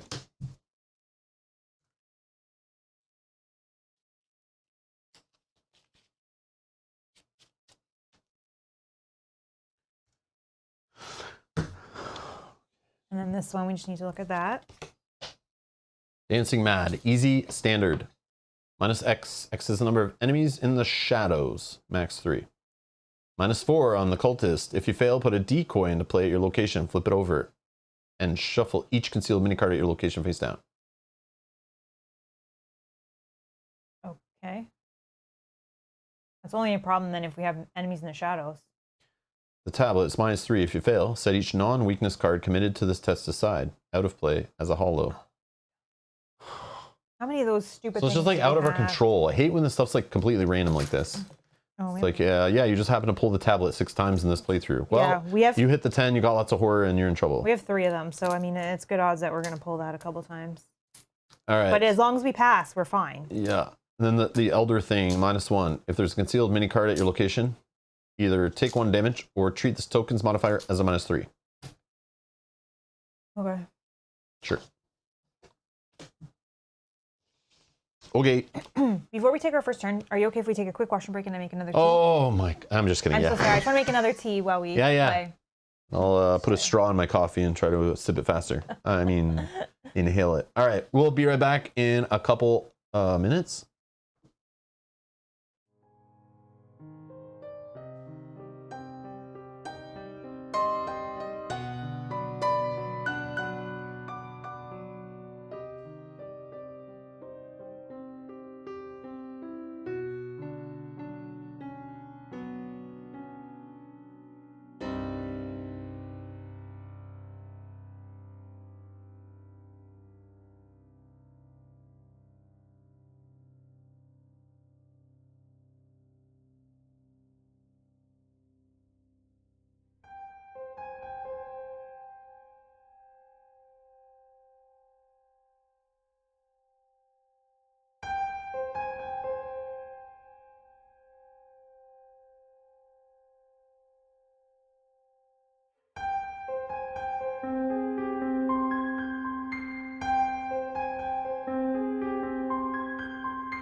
We're back. Okay. Alrighty. If you commit, don't be able to fail on a -3. I know, right? For the tablets. Oh, okay, okay. Okay. All right. Or actually for most of them. We want to be up at least like 4 would be ideal. We'll see. Stuff. Sometimes you just gotta risk it though. Do you have the card in your hand that gives both of us money? Yes. Okay, I think you go first then, right? Yeah. Okay. Choose an investigator at your location. Both you and that investigator gain 2 resources. Action number 1. Thank you. Action number 2. I'm gonna play super boxing gloves. Whoa, +2 fighting. Okay. After you defeat an enemy, exhaust this. Search top 9 cards of your deck for a spirit event. Add to your hand, shuffle your deck. All right, serious business now. Oh, and they have 2 fight. Yeah, that's good to have in hand. All right, cool, cool. But if this is one of those scenarios that's trying to steal all my assets from play over and over and over and over and over, over and over and over, over and over and over again, then you'll just lose it. then I'm gonna, okay, family friendly, family friendly. Okay, carry on, carry on. Okay, so that's action 2, which I'll pay that 2 money for. They're gone. Okay, then can't get those clues for you. I could wander away, but I don't want to do my last action. I'm gonna just play an e-cash and gain 3 more resources. If I can have 1 more, please. Mm-hmm. And I'm finished. Go ahead. Boom. Okay. Look at that starting turn efficient. Although I have way too much money probably, and I should have done something else. But anyways. We're playing Leo for 6. 1, 2, 3, 4, 5, 6. So I still could I give you that money? No, right? No. Yeah, only me. Okay. Oh, it's still helpful. Your other card. Yeah. So now I still have 3 actions. So I will gain a resource and a resource. And then last action, we're going to play lock picks, spending 3, but putting 3 here. So Han's asking, did Rob also get the character pack for this cycle? Yeah, the investigator box. Yes, we had it. We had it like a month or so before we got this one. Yes, because it did come out before. And we did play with some of the characters from it in a standalone scenario, I think, right? We did. Yes, we did. We did. In the the one that was being asked for over and over again by Daniel. Yeah. Oh my God! What, Carnival of Horrors? No. Was that it? I think so. I can't. Man, my brain today. Woo! But we played a standalone scenario with some of those investigators. Tried them out. We realized they are definitely targeted at the more advanced player with the crazy huge card pool and looking to get some fancy deck building going on. They're not as straightforward, but because we're casual and because I like to keep this kind of targeted at newish players, because we're always newish players to this game. Every time I come back, I feel like I'm new. We decided to play with starter deck characters because it's kind of fun. We played with them before, some of them. Don't remember it much, but we are playing with a full card pool, and even some cards from that box we played with in the last standalone scenario we played, the Fortune and Folly. We played with some of the cards from that box in the decks. Yep. And these decks, I don't think have any cards from it, but they might. Yogi would be able to better tell you. Yeah. It was Carnival of Horrors we played with the investigators. Fortune and Folly we played with starter deck characters, I think, but they had cards from the whole card pool. Because you were playing with the red starter deck person, the male carrier, and I was playing with a green you're playing with guns and stuff because we were robbing a casino. Don't remember the character again though. Sorry, the names, man. We were too many names today in this game, even like too many names, but I can't remember it all. Stella and Tony. Tony, that's it. Yogi. Yogi will know. Tony's not a starter, that I know. But what is Tony from? Tony's from like Dream Eaters or something, right? I forget where Tony was from. But I'm always curious. I always look when you send me a deck list, Yogi, I kind of what packs need to be owned for this? So where are these cards coming from? I'm curious. Like, how deep did he go? Am I pulling stuff out of return 2 boxes for this deck or what? Let's see. Because some of that stuff's like so hard to find, and I know some of it won't be kept in print, I bet. So like, I honestly, yeah, I like having like all the cards. I think it's fun, but it's like part of me just, again, I talk about it, just wanting to scale down to like only what's been re-released and just wanting to play from that card pool is what I kind of like want. But then as I keep re-releasing stuff, eventually I'll be back to almost the same card pool. But I just have a feeling return 2 boxes, I don't know if they'll keep designing those or keep printing those. They really should have just incorporated those into the new re-release product. That's really what they should have done. That would have been the proper thing to do instead of having people trying to hunt these things down. But yeah. But yeah. It's just easier for people who are watching and want to build decks too that are like similar or see the cards. So they're not like looking up cards they've never seen before because they're from weird packs. Yeah. Just easier to watch. Ken also made it 4 in a row. Ken, hey, Ken, how's it going? Amazing. How's it Glad going? things are working out. The planets are aligned, and that is never a good sign in Arkham. Yes, you are correct. You are correct, but I wasn't going to read that because I don't want to will things into existence. And the coffee man can.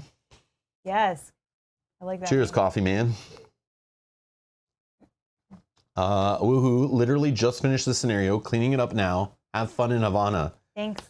Now, are you saying like have fun in Havana with an evil cackling laugh kind of tone?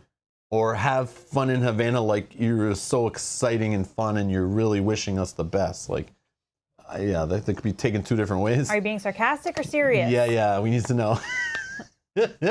Are we in trouble? Blink twice if we're going to die. No, we're not going to die. Nope. Blink twice if we should just clean up the scenario now and go somewhere different on the map. Or 3 times for that one. Okay. I am done. All right, we're all done. Yep. Enemies? No enemies. I don't see any. All right. Upkeep. Reset. Can I have a money, please? Mm-hmm. Draw a card. Oh, hey, Tommy Malloy. Here's some money. Draw a card. So we need... Oh, yes. So this guy just spawned in front of me, right? Prey, Nathaniel Cho only. He's a hunter, forced. When you would take any amount of damage, reduce that amount to 1. Oh, yeah, so he has like... so I have to fight him like 3 times in a row? Yeah, what is that? Hardy. Hardy, not Hardy. He's got too many bones. Hardy, keyword. Yep. Okay, so I mean, we're rolling now. At least with my deck. Okay, we need a Doom for the agenda. Out of 6, there's 1. And then I'm first, right? Yeah. Go ahead. Knives in the Dark. Revelation. Put Knives in the Dark into play in your threat area if there's no copy of it in your threat area. Otherwise, the card gains surge. Force. After you expose a decoy, take 2 damage. Limit once per round. Force. At the end of your turn, test agility looking for 3 to pass. If you succeed, discard Knives in the Dark. All right. Well, agility is my before, jam, so... And I can not worry about it if we don't have any enemies. Matter Inversion. Revelation. Attached to an outsider enemy without a copy of Matter Inversion attached. If you cannot, Matter Inversion gains surge. All right. So it's... Oh, I have a humanoid, criminal, and syndicate. Attached enemy loses aloof. No, it's just gain surge. Let's not worry about this right now, but that's cool to think about. That's a thing. Oh, hello, outsider enemy who came after. Otherworldly mimic. Monster, outsider, 2 damage. Aloof. Like, do we like aloof or do we not? I don't know. Just getting a little pain right here all of a sudden in the neck. I don't know why. Every time I read aloof, it's just this throbbing pain starts happening. Hunter, forced. If Otherworldly Mimic is ready, when an investigator at its location plays, commits, or triggers an ability of a copy of a set-aside hollow, it attacks that investigator. Okay, so this is not bad if we don't have hollows. Which we don't right now. Look at this art, man. It's like, we were just going on a little ride with the carriage, and something's attacking us. Something otherworldly. So 2 enemies I now have in front of me that will take 4 actions-ish to get rid of. That's awesome. Aloof. And that guy's only going to attack you if you... Aloof. That is actually not bad right now, I guess. Aloof. Yeah. Aloof. I corrected it. But yeah, before you guys... Look at Edgar and like Yogi have aloof typed in there and they're ready. They knew. They're ready. Rob's going to forget in 2 seconds and they like just have to click send. Yeah, they know. Like so fast. I'm like, I literally just like drop it and correct it and they're already like, gotcha. Got him. Edgar's also very fast in the chat. Yes. I don't know. Your too quick you both are. Very quick. Sharp fellas. Got a couple sharp fellas in the chat. I do appreciate it though. Yeah. That's like, funny. Let's squash the mistake before it gets too far. I like the speed there and the mentality. It's like this good. We don't want to see you roll back, Rob, for 10 minutes trying to undo what all happened. I appreciate it. That's funny. Okay, it's our turn. 5. That would be 5, 8. 9. Yeah, Han says, cool. Trying to keep the cost down. We're still able to enjoy the game. Yeah, and again, this game should, in theory, be designed with, you buy any campaign box and you can play it with just the core set. That is literally how the game is supposed to be designed. I'm hoping they're still playtesting that way with a group amongst the playtesters. They used to do that kind of stuff. They take a playtester to test just like core set card pool versus said product, just to make sure it's still like beatable, still works, still playable. Because it is, you are meant to buy it in any order you want. You don't need to buy it, but there is still, they do play test and design with the entire card pool growing as it grows. Players collect it. More players probably do buy as they go, and they have to design it also to handle those players coming at it with a larger card pool, right? So you have to have stuff in there to keep the hardcore players still engaged and wanting to keep play, but you have to keep it accessible so the new player can come in at any time. Because if the game's not growing, it will die. So you gotta keep it new player friendly. So I hope they keep doing that and keep their eye on both of those audiences. It's a hard thing to do, please both. But we are trying to play with like starter deck characters, literally entry level product characters. Yes, we have some advanced cards in here, but again, you could substitute this stuff and make similar decks, I'm sure. And we're playing a later campaign, but again, it should be playable in this game. Should be fine. And I think they learned, like Lord of the Rings, I think the intention was that, but I don't think that works out as well. But again, this is their second try at a game like this. So I'm hoping they continue to learn from past LCG mistakes and keep improving future LCGs. That's what I think is the best way to keep those games growing and learning. They're not perfect for sure. Oh, yeah, here's Sajat, only worried about the game coming to try to derail us. Get out of here. If you don't care about Arkham, Sajat, beat it. We've already gone off the rails too many times today. But yeah, that stream is scheduled for ISS Vanguard, but it may move. I did schedule it, but it may move. Mel has developed a cough today, and if I need to push it so she can relax her whole throat and all that to rest up, we will push it. So just be aware. Yeah. Don't be upset if you come here and it's bumped a few days. I'm hoping this is just a quick thing and not something that's going to drag out.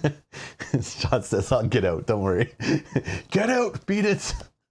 I need the revolving door on the chat. It's like, nope, just keep it. Stay in there. Stay in there. Just hit that like button, though, before you go. Yeah. Like, so sorry, Sajat. Sorry. I don't mean to hostile, but yeah, if you can just hit the like button, then get out, that'd be much appreciated.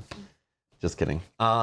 Yes. So just beware. Just beware. It may change. It might change. But I'm going to keep the liquids and the teas and soups and all that going and get rid of whatever it is. Oh, Sajat says, Arkham is a major disappointment for me, and not even the two of you could make me watch any of it. Uh-oh. Oh, watch out. Is that a challenge? You are about to get the pitchforks and torches out with this chat. Get out of here. Only I can hate on this game and still love it, okay? Only I can say bad things about it during the stream and not get attacked for some reason. I don't know. Well, I still kind of do sometimes. I think you do, yeah. It's fine, though. I say the good things, you say the bad things. Yeah. Yin and yang. Even it out. Yin and yang. All right. Anyways. Our turn, but... Well, I know what I'm doing. Is just trying to fight this guy, because, like, I can't do much else. You have to do it three turns in a row, right? Well, yeah. Because you can only take one damage at a time? Unless you fight him also. Well, I don't But I can just take my whole turn and try to fight him. He's only a 2, like... But he's 3 health, and each time I fight him, it's reduced down. Okay. You go first. But, see what happens. But, I think this isn't separate sources of damage. I'm pretty sure. If I do a regular fight, how's this worded? When you deal damage to an enemy with an event or fight ability, deal 1 additional damage. I don't think that's a separate source, though, right? Because this guy says every time you would take any amount of damage, reduce it to 1. I'm assuming because he is is he my guy? Yes, he is my guy. I'm assuming because he's my guy, he laughs at this ability and says, yeah, you get to add additional damage, Nacho, but it all just gets reduced down to 1, so don't bother doing it. The only way around is 1-2 punch. Okay, that's separate damage, right? Because it's a separate attack, right? That makes sense. I'm just trying to game him a little bit. Yeah, because it tries to break whatever you're working Yeah. with He's like a troll. Like, you thought you had a cool ability and cool weapons and stuff? Yeah, I don't care about any of that. All right. So I'll just go first. Yep. And let's just punch him. Good luck. So I'm fighting him for 7 against 2. And hopefully I don't get too many hollows out of this annoyance. As long as you're at more than 3, you're fine. 0. Done. Okay, 1 damage. Pulling another token. Down in the bottom corner. Cultist. -4, but I think you're at 5. If you fail. No, I did not fail. Okay. Yep. Okay, final one.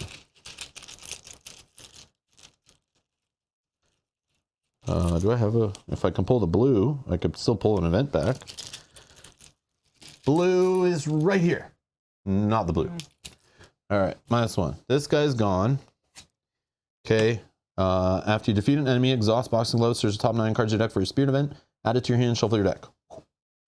1, 2, 3, 4, 5, 6, 7, 8, 9.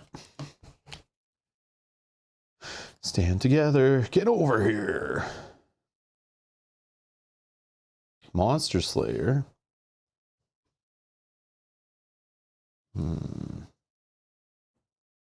Yeah. Okay. Either stand together, where we're still together, I could give us both more money. I don't need money, but you do. I don't think I'll be here. Okay, then I don't care. Get over here where get over here helps with the loof guys, right? Maybe I take that. Or I think that was it. Or Monster Slayer. +1 damage, but... But does your boxing gloves do 2? No. Oh. That's the annoying part. I have to use events to get the extra. Oh, is there another level to boxing gloves? Or is that your high? Is that how high they go? I don't know. Yogi might be able to answer that better. I don't know. I'm not going to look. I don't care. I don't know. Monster Slayer would just be efficient on this guy, but then I still have to waste an action to engage him. This one lets me engage him, but then when I attack him... Oh, I do get the extra damage from this. Oh, yeah. Get over here. Get over here it is. Yeah, it's get over here. Have fun with this. Hope you get a good crowd. Have some fun experiences. See you later in the week. Oh, by the way, we have Galzir on the table now. Nice. Just went through initial setup. Awesome. Enjoy that. Yes, yes. Have fun. Have fun playing ISS Vanguard Light. Oh, Edgar was already typing what he wanted you to take there. That's amazing. Love it. Love it, love it, love it. Did I do the right thing, Edgar? Is that what you would have picked? Well, yeah, because he didn't type what you should have done. He just said I was already But as I talk it out, I kind of like start saying things that like, as I hear myself say them, I'm like, no, wait, that's a dumb decision. Let me choose this. Like I'll work my way eventually to it, to the quote unquote right answer, I think. But sometimes it takes me a minute. I like just talking it out and going through my thought process, even though it might be embarrassing sometimes. Seem like I don't know what I'm doing, because I don't. But I think Yogi commented that too on one of the streams that he wasn't able to make it to, and said like he loves watching live and seeing us realize things about the deck. without memorizing the write-up, like play this first, do that. Well, I think it was more specifically the point when I realized that the lockpicks were not unique and I could play both. Yeah. Like bing, bing, bing. Yeah. Light bulb went off. Yep. Figured it out. No one had to tell me. I got there. That's the cool part about campaign. Usually you have a couple of scenarios to kind of figure out the deck a little bit before like, you have to worry. Exactly. And you're going to be playing it often, so. Is that all 3 of your actions, right? Yeah. Flip me. All right. I'm going to spend 1. I got to get my buddy. Shuffle him in. I have some Doom tokens. Oh, you sure can. Just to make a little pile of a few over here. You want some damage and horror? No, because I'm never going to take any. Okay, yeah, that's a good call. Let's not will it into existence again. Okay, so we've put our friend in. I'm thinking about trying on this with my lock picks.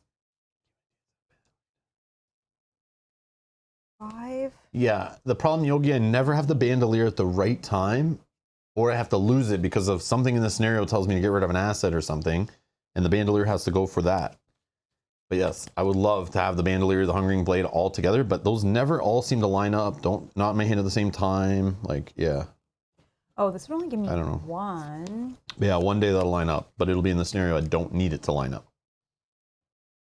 I'll only be able to get 1 of these clues, but I'm thinking that I could put Nimble in, which Nimble, if I am successful, will help me move, which might just reveal us more information. And then I might have to come back if we do need that last clue. There's no victory on it, so I think that's kind of what I'm thinking about doing here. So we're going to use lockpicks to investigate here.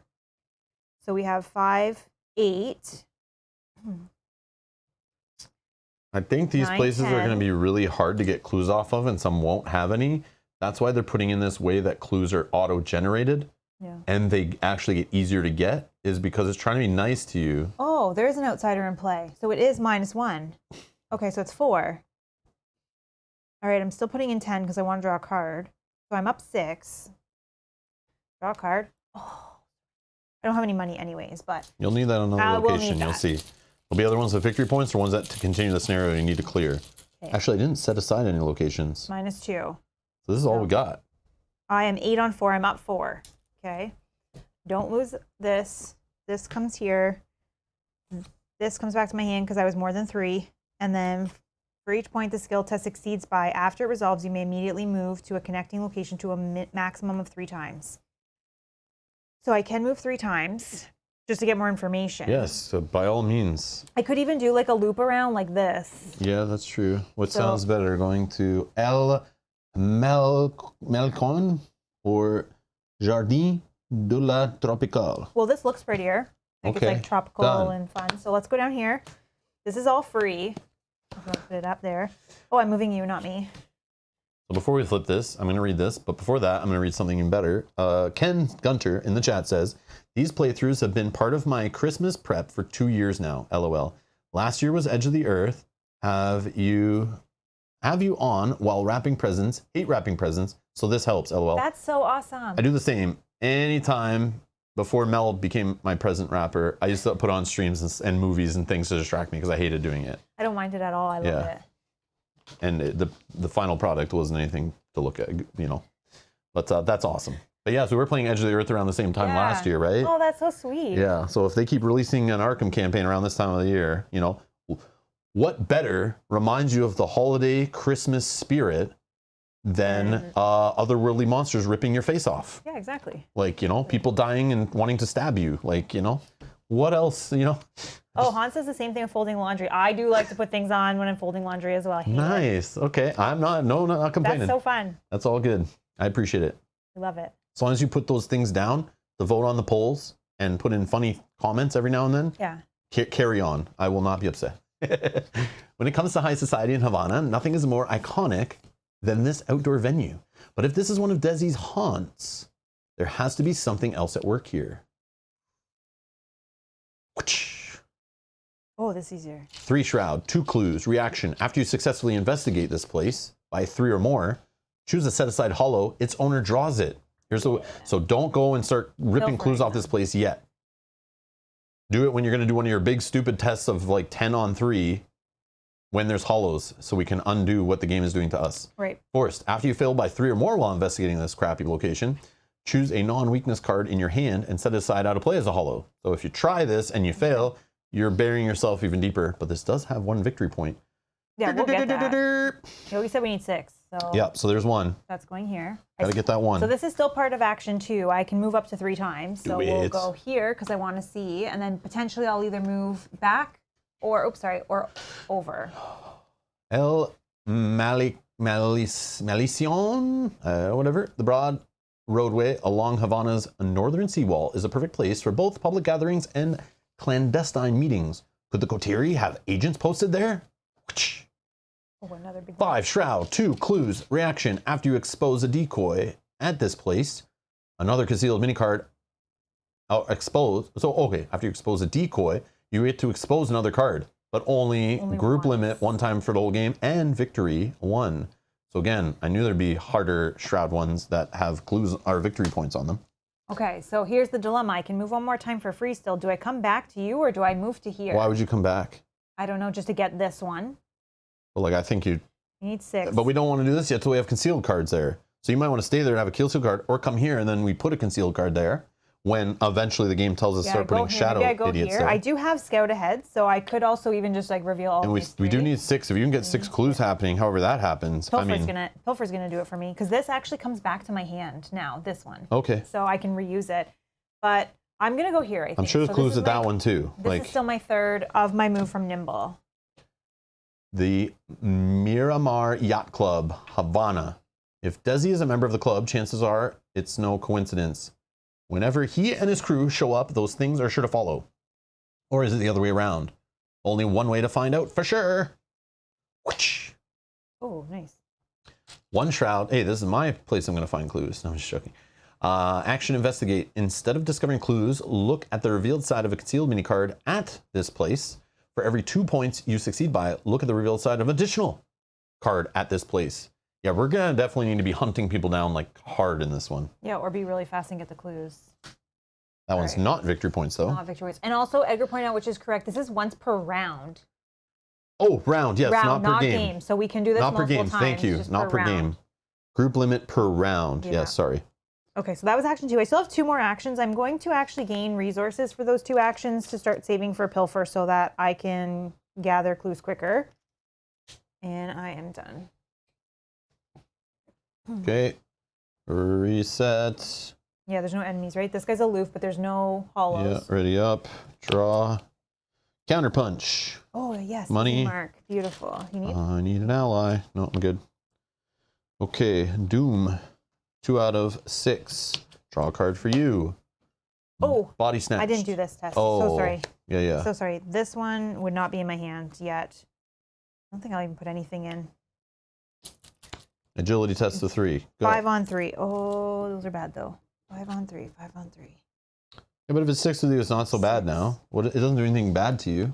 No, It's you're just right. these do bad stuff, but you can't stop that. I'm up 2. It's fine, I think. That'll get worse later. Oh, -4. -4. If you fail, put a decoy into play at your location, flip it over, shuffle each concealed mini card at your location. Which doesn't even matter because there's no... But it will. Okay. Shuffle, shuffle, shuffle, shuffle. Okay.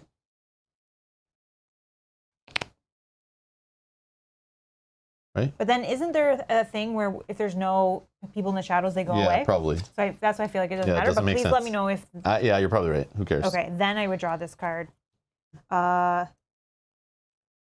If you succeed, discard it. I didn't succeed. All right. Body snatch, scheme, power, revelation, test willpower, looking for 4 to pass. If you fail, choose an ally or item asset you control and set aside out of play as a hollow. If you cannot, take 2 horror instead. Oh, how do I pass this? I can't. Okay. Oh, wait. So go. So I'm going to have to... Oh, my God. I have to use this. I have to shift this key. Set it to 6. Yep. So my Base test? my base test is going to be 6. Sure. Because I don't want to lose these 3 good ones. 6 on 4. I'm only up 2. Oh, my God. I'm going to fail anyways, but... This here. -4. So I do fail again. Okay. So do whatever you got to do. I think it has to be... You control. I can get it back by going Yeah. here. Okay, I can get it back. So let's Okay, put pick something. this. Okay, set aside. And then I'll out try of to get play it back as a first. hollow. Oh my God. Okay, I'll put our stuff up there. My one is an Paradigm Officer, Monster Outsider, Aloof Hunter. Oh yeah, the end Is of it your the turn. same? No. There was, yeah, you didn't have any hollows at the end of your turn. What was this one? Oh yeah.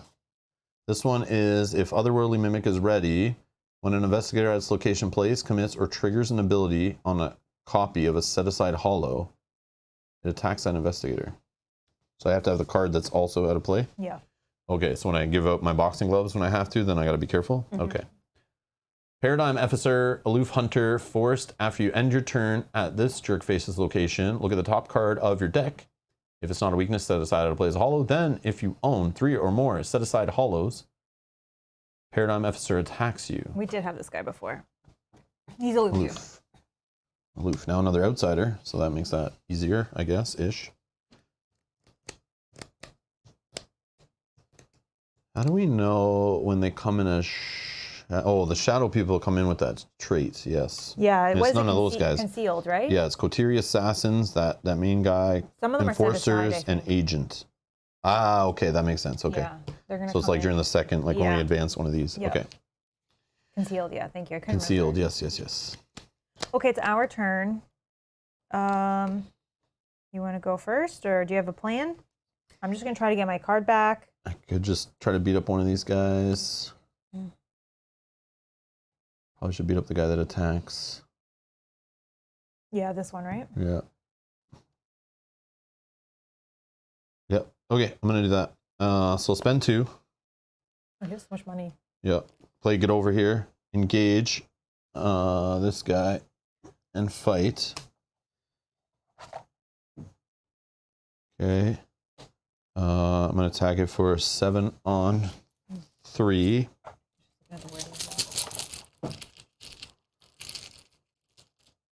-2. We're good on that. I'll do the extra damage. So he's at 2 damage. Okay. And then I'll just do a regular fight. Because now engages me of 7 on 3. Cultist. That's enough. Yeah. If you fail. No, I did not fail. Okay, he's dead. Gone. Body, boxing gloves. 4, 5, 6, 7, 8, 9. Clean them out, which is fight, gaining money first. Don't need that. Counter punch. Fight them back. Sweeping kick. Not yet, but I would like it. Oh, scene of the crime. Randall Cho, we need you, buddy. Okay, so it's either clean them out, counter punch.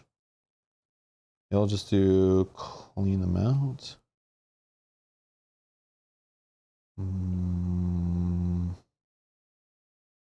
Yeah, I'll take clean them out.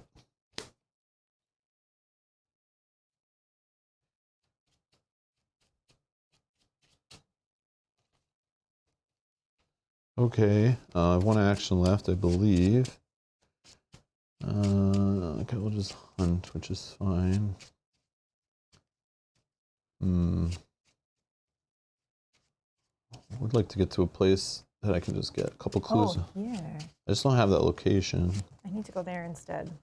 After you successfully, yeah, don't just run there. Do clues along the way. Like, take your time. Yeah, but I have a card that can get me there. Oh. Oh, but then it's not going to go under there. Can I switch what I did? I do whatever you want. I just want to put him there. I don't know what you're even doing. Oh, I see. Because it's not smart to lose. I don't know. Because I can get him back. Sure. But the events I play will need to go under. Okay. I think I will just draw a card.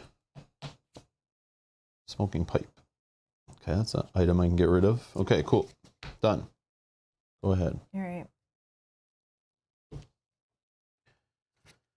I'm going to spend 1, and I'm going to scout ahead. Move up to 3 times. Enemies do not engage you during this movement. That's going to go under. Let's just switch sides here so that makes more sense.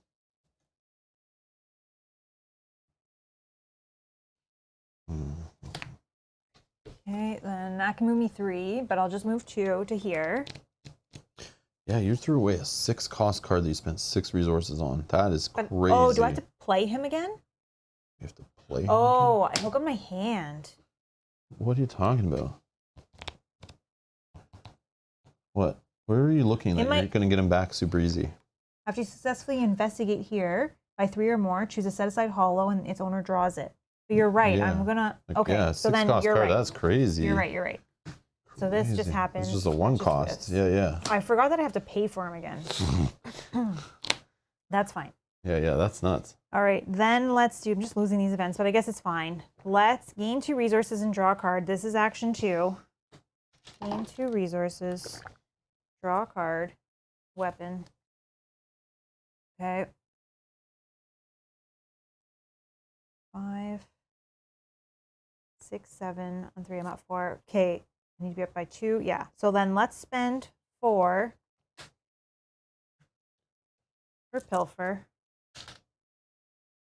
We're going to investigate. We're going to use agility instead. If I discover 2 additional clues at your location, if you succeed by 2 or more, it comes back to my hand. All right, how did you get there? With scout ahead. What does it do? Move 3 times. You move this way? I move this way. Oh, okay. Okay. But why wouldn't you want to go the way to reveal a new location? In case something sticks me. Okay. Is that important? Well, I want to get... Like, that's... I don't know. You want me to do the other way? I can. You did it last time. You went randomly without knowing what was there. I didn't necessarily have a card sitting there that was either going to hurt me or I want it back. Can't go without it for a turn?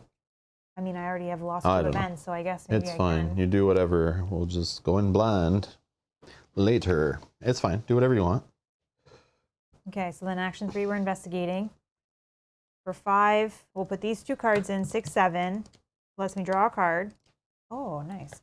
And then 7 on 4. I'm up 4.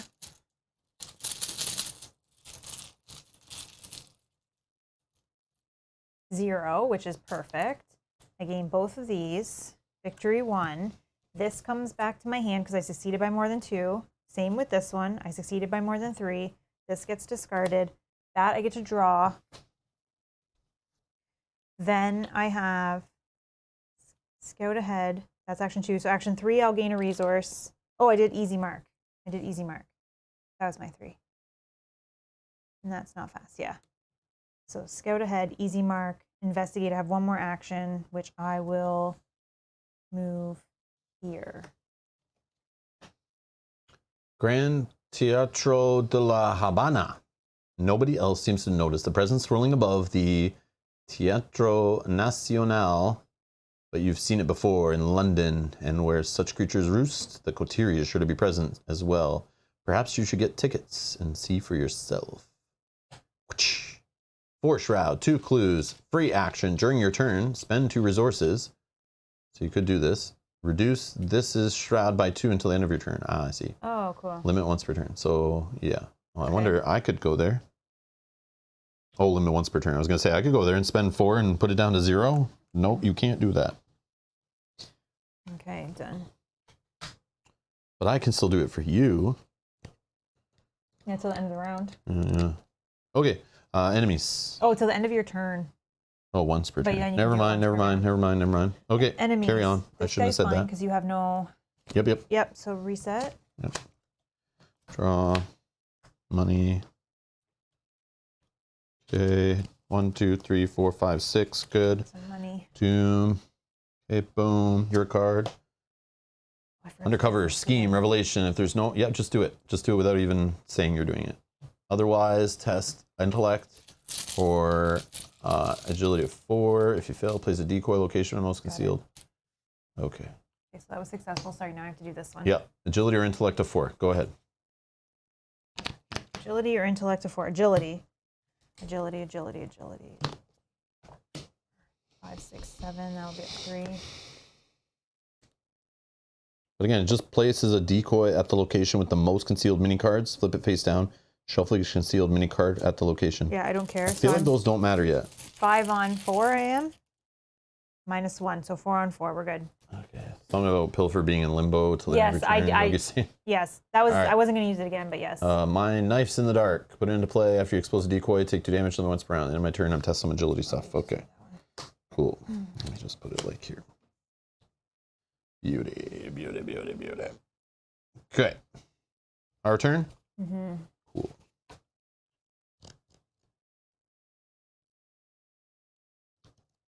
Resources. I wish I had that card to get clues, but I do not have it. I wish it was spirit. I guess I could just fight that guy. Yep. I'll go first and just engage this guy, I guess. I don't know. I'm gonna get another Then one. I'll fight him basic style.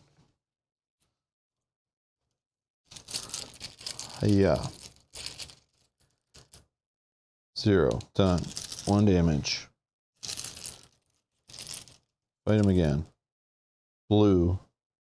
+1. If this is successful during attack, return an event from your hand to your discard pile. Nice. I like. Get over here. Oh, something is Surge, not Test. Surge, not test. But I don't know. Surge, It's not test. probably one of these cards or something. Surge, not test. Oh, I see. This. If there are no enemies in the shadows, it gains Surge. Oh. So you would have had Knives in the Dark, which Okay. is easy fix.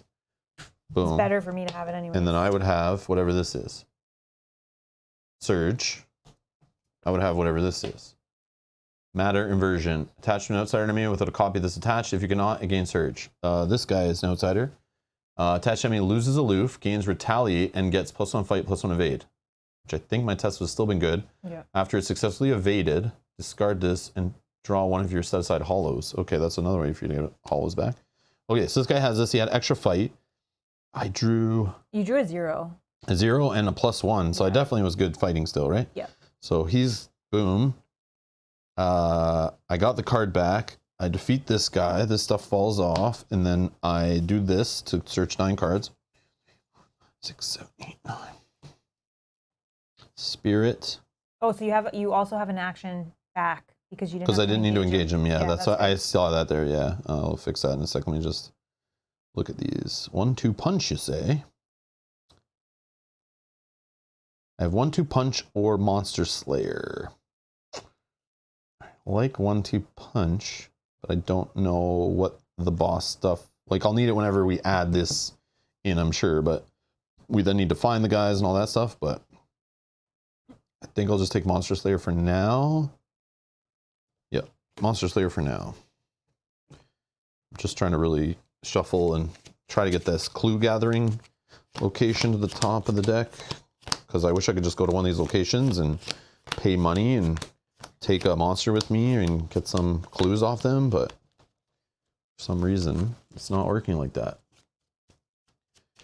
Never find that card, but I'd love to help. But yeah, I'd love to get to 6 really fast and just see what the next one is before we hit 6 doom on the agenda. Okay, and then 1 action remaining. No, 2 actions. So he would have been engaged with me. You fought twice. I fought twice. Yes, yes, yes.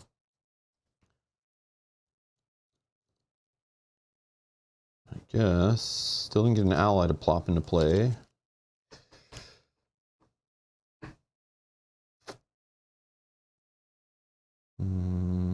Could I help you at one of these locations? I don't know. I want to go here, but it's so far away. So I will just 1, 2, 3, 4, 5, 6, 7, 8. I already have 8 cards. Might as well just play a smoking pipe, I think. Yep. It's just going to get pitched anyway from in play. It'll help save my boxing gloves, I think. So I'll spend 1 money and then put 3 supplies just as a shield. Done. Go ahead. I'll put this one back into play, but problem is I have to shuffle another one of those stupid things in. So oh, play smoking pipe. Nice. I did that. Perfect. Okay, action Feel good. 1. I still have 3 actions remaining. I think there's a play of I just build up for Pilfer. I don't have very good money generation right now, so playing Pilfer every turn is going to be a challenge. But I could just take 3 money. Let me just look at my hand here. If I take 3 money. Would it be easier just if you can get 2 money to spend it to drop this down to a 2 shroud and do like normal Well, I can do a lockpick on it. I can get 1 this turn. Like whatever you can do faster. Because yeah, you're right. If we can get 6 quick and advance, we'll be in a good spot. But so if this advances first, we'll be in not as good of a spot. Okay. That's how it seems to be working in this campaign, I feel. That's action 1. Action 2, we'll use lockpicks. We'll do... only put in 1 card, which I guess is fine. I can't draw.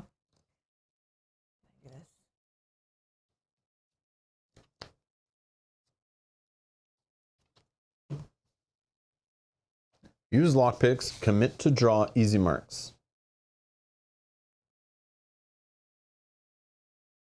Says Yogi. Yeah, so I can exhaust this, add your agility to your skill value for this investigation. So I can put in, like I can put in a manual dexterity in this test then, right? This is where I was getting confused last time, I think, of I'm add your agility. Unless you have no icons. She might not have book icons. Yeah, I don't have book icons, only on Pilfer, which is what the problem is. So I can only commit 1 card unless I want to I see a whole bunch of book icons right there. Yeah, but this is not do that. where I want to do it. So I'm still thinking I'm going to do this just for the token. I am 5, 8. Oh, I'm 8 on 4. Yeah, 8 on 4 is fine. I'm not 4, so that's fine. 8 on 4, 0. Successful, get 1. Then I still have 2 more actions. I think I will take a resource and draw a card. Oh, there's a card I could have used. Okay, done. Let me just, no, flip back over. Oh, I have to do this test. Yeah, do that this test. I can do. This test I can draw a card with. But, oh, not that. Okay. I put these in. So 5, 6, 7, 8 on 3. I get to draw a card. 8 on 3. 0. This comes back to my hand. That's gone. I get to draw a card for manual dexterity. Oh, okay. Have some money, please. Have some money. Yep. Oh, some. Yeah. So I don't keep asking, and I can get through this part faster. Okay, so then ready. Okay, gain my money, drew my card. Draw a card. 1, 2, 3, 4, 5, 6, 7, 8. Okay, 8 cards. Yogi. We got it. Okay, I'm going to put a doom on this card. We're 4 out of 6. I'm going to draw you an encounter card, which is the Red Gloved Man. Humanoid Kateri Elite. Retaliate forced after you flip a key from its unstable side to its stable side. The Red Gloved Man attacks you. Then the Red Gloved Man shifts each of his attached keys. So you remember the final victory 0. What a dirtbag. Yeah, I won't be able to kill him, but we can evade him and run away. 5 evade check. You got that?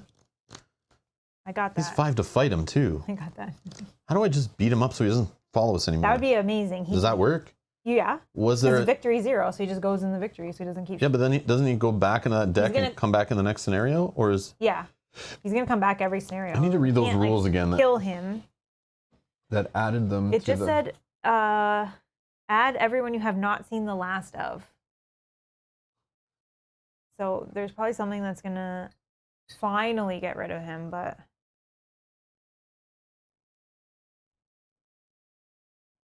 You know what report that was?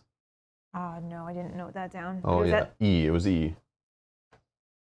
For the remainder of the campaign, whenever you're setting up a scenario, perform the following. Gather each of the enemies in the Red Coterian encounter set whose names match those who you haven't seen the last of in your campaign log. Choose one at random and shuffle it into the encounter deck for this scenario. The Red Coterian encounter set is indicated by this icon. Oh, yeah. Good to know it's only one. Yeah, it's only one. So Shuffle in one at random, and they just come and annoy you. Okay, so you can't like defeat them and then they're out of that deck, because it'd be nice to just eliminate that, but okay. So that was mine. Did you get yours? I don't think so.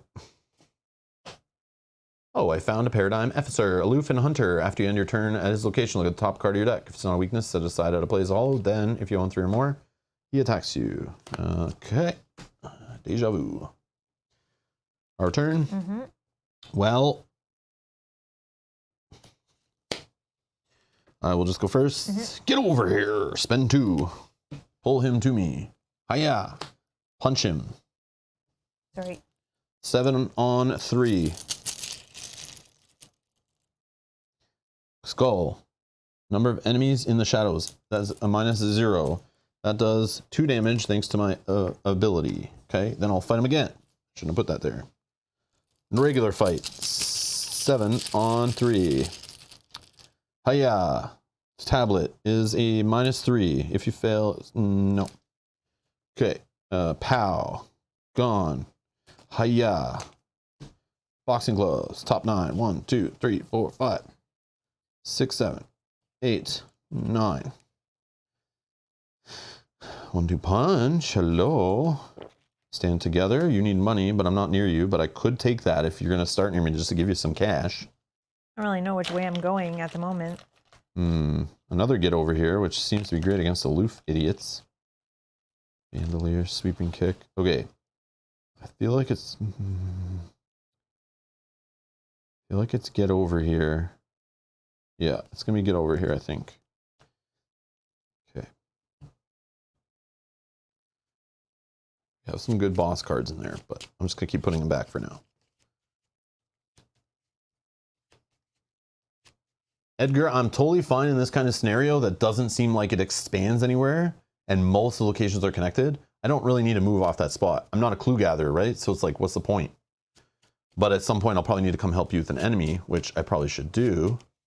Maybe I should have just did that. Well, this enemy... But he's tough. He doesn't have Hunter, so if... Oh, yeah. If I can evade him, get the clue, we don't have to go back and get him. Oh, okay, okay. Yeah, that makes sense. But I still might need to go through that location, unfortunately, but... It looks like you've cleared this out, so maybe up this way is the way I worry about going.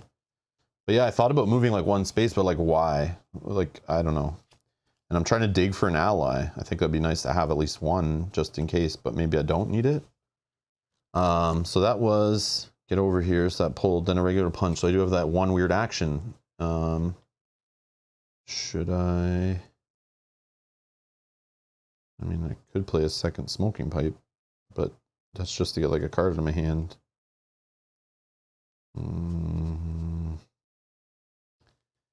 I could just move one and then maybe get over here him But it's still just 7 on 5, which is not the best. 1-2 punch might have been the better pull, actually. Yeah, I'll just move here. And I'll just get near where he is. So if you need me to pull him off you in the next turn with this or something. We'll see how this test goes. Yeah, you do what you got to do. Go ahead. Okay. We're going to do agility test. 5 on 5. We're going to put... Oh, I can't put other cards in, right? You must commit this. You must commit arrogance to each eligible skill test you perform. This skill icon subtracts from your skill value instead of adding to it if you're... Oh, okay, I can. If this test succeeds, return it to your hand. So that's a problem, but let's do 5, 6, 7, 8, 9, 10, 11, 12, minus 1. So 11 on 5. I get to draw a card. Oh, nice, if I do lose that. 11 on 5.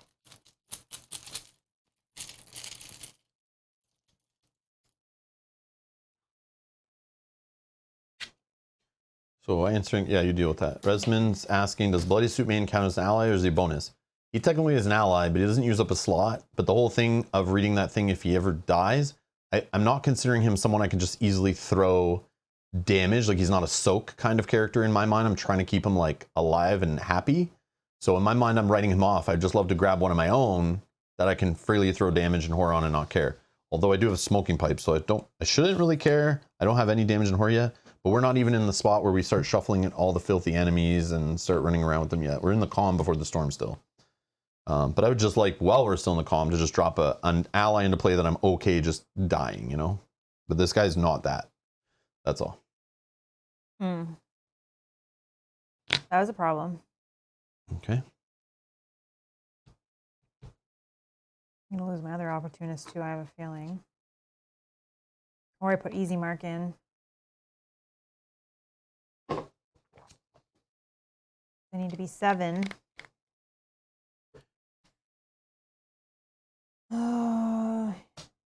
Yep. We're going to try again. 7 on 5. I have 2 cards in, so I can draw a card. Where was that? I'm up 2. Yogi. No laughing. Oh, that makes up for it, I think. I'm up 3 now. After this test ends, for every 2 points you succeeded by, return a card you committed to your hand. So this one, he's evaded. This one is, if a skill is successful by 2 or more, after it resolves, you may immediately take an action as if it were your turn. So that was 2 actions of my 5 now that I have. So you can try I can try to get that, but let's do this first. This is action 3 of 5. I gain 2 resources. Draw a card. Backpack. Okay, 2 more. So let's do lockpicks. What does it say on it, the last part, after the reaction? It's optional? If you have another easy mark, you can play it at no cost. Oh, so if like you cycle into them, or you can do like multiple for free. But okay, lockpicks. This is action 4 or 5. We're doing 8. Oh, I don't have again. I don't have. Remember, you could spend 2 first to make it a 2, if that helps. Like, if you'd rather that than spending something else, it's like, I don't know. I'll probably get that back. I don't know. Okay. You decide. I'm just telling you, reminding you it's a free action. I don't know. Once per round. No. Till the end of your turn. 8 on 4. I'm going to stick with 8 on 4, not doing any manipulation. And I don't have 2 cards to put in. Okay. Oh, yeah. Easy mark goes here. Thank you. Yes. You're right. I'm brain farting. Thank you. Sorry. Then I can do this to gain a card. Okay, backstab. So now I am 8, 9, 10. 10 on 4. Thank you. Sorry. -4, but I was 10 on 4, so I'm successful. 10 on 4. -4. -4, 6 2. on 4. You're up by 2, right? Okay, so I lose that. That's fine. I get that. This if you if you do not succeed by at least 2, which I was 2. Okay. And then I had one more action, which we will move to here. Plaza Hotel. And I have 5 of 6. Recently renovated, the famed Plaza Hotel offers all the modern amenities and has hosted a variety of famous guests, but recent gossip of living shadows and otherworldly figures prowling its halls at night have you thinking there is more at play here after dark. Ba-ba. 2 shroud, 2 clues, Havana location, free action, take 1 horror. Look at the revealed side of a concealed mini card at the Plaza Hotel or at connecting location without exposing it. Group limit once per round. Victory points here also. So victory 1, 2, 3, 4 possible on the table. Plus maybe an enemy or 2. a little peeky peek. Or set aside. I don't think so in these sets, but no. But I did notice. Oh, maybe I do let him die. Then we can fight him. No, I'm just joking. Hunt says, is the reason why you're going so much over, is there something that's more than -4 in the bag? No, but every 2 cards that I commit, if they're different and non-weaknesses, I can draw a card. And if she's then I not can up by a certain amount, she starts spending tokens and her little engine starts rusting and needing an oil change. Yeah, so I have to spend, if I'm not over by 2, I have to spend a lockpick. And then for this one, which I have lost because I wasn't up by 3 or more.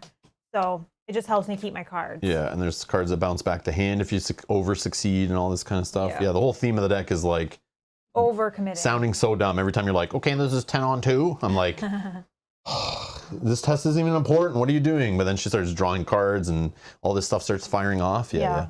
That's cool. But Han, check the deck down below in the video description. There is Yogi put a write-up in there of how to play it like from the beginning, but explains kind of the engine and stuff and highlights cards, and you can see it more like to understand the inner workings from the evil deck building genius, to understand the whole thing, how it flows. It's very neat. But yeah, that'll help probably better than we can even explain it. It's all like was cool, and then it's been upgraded now a bit. But you can even see the side deck cards to understand from the first. If you go even back to the first episode, you can see the original deck with all the side cards and understand like where it's going. But yeah, it's very neat. Okay, enemies. There is just this guy, but he's exhausted, so no enemies. Reset and ready. And that also will let you see the cards up close and read them too. So I know you can't obviously read all the text on the cards on the screen, but that also helps understanding what Mel's doing, so you can see what for yourself. Okay. Yeah, I gotta draw. Then, oh, Bandolier. Okay, gain of money. Doom. Gotta get rid of a card. Oh, okay. I'll just get rid of a clean them out. There's a Doom. I think we're at 5 out of 6. Okay. Oh yeah, there was something that if there, oh yeah, hollows. Hollows would cause that to advance faster, but we haven't been hit by the hollow bug yet. Body snatch, test willpower of 4.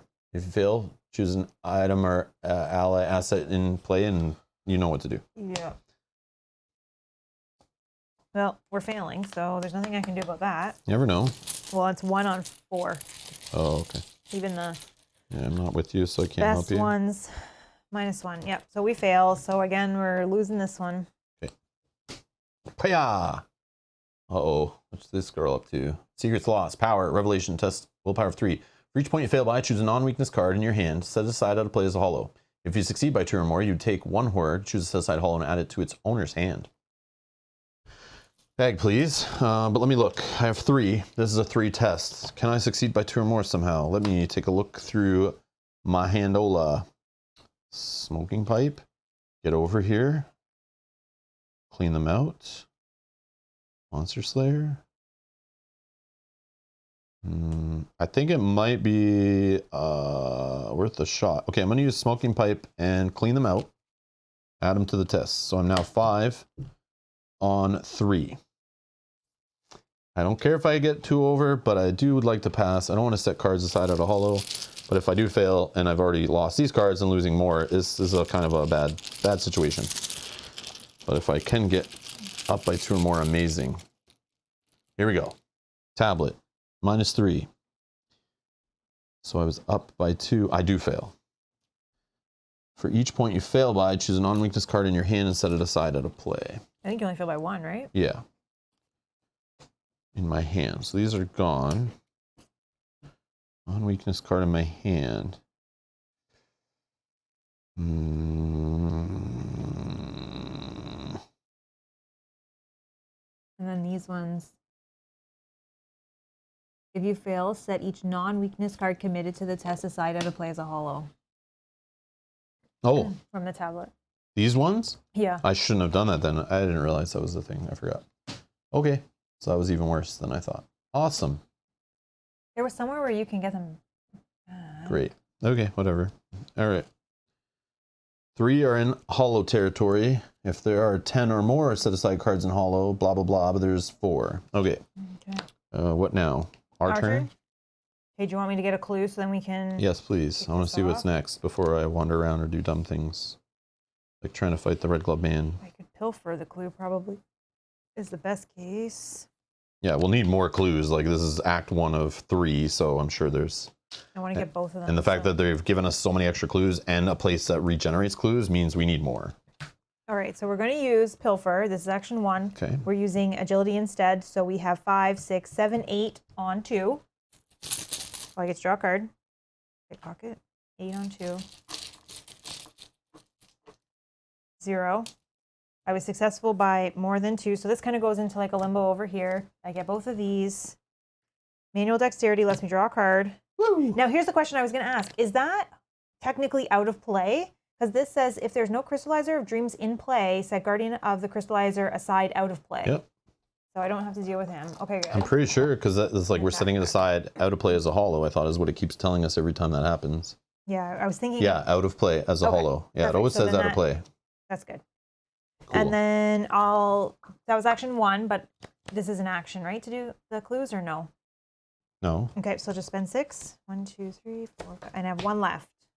There's something off about all of this, Desi remarks as you patrol the rainy streets of Havana. I swear, I keep seeing something following us, but when I look, fate must have a sense of cosmic irony.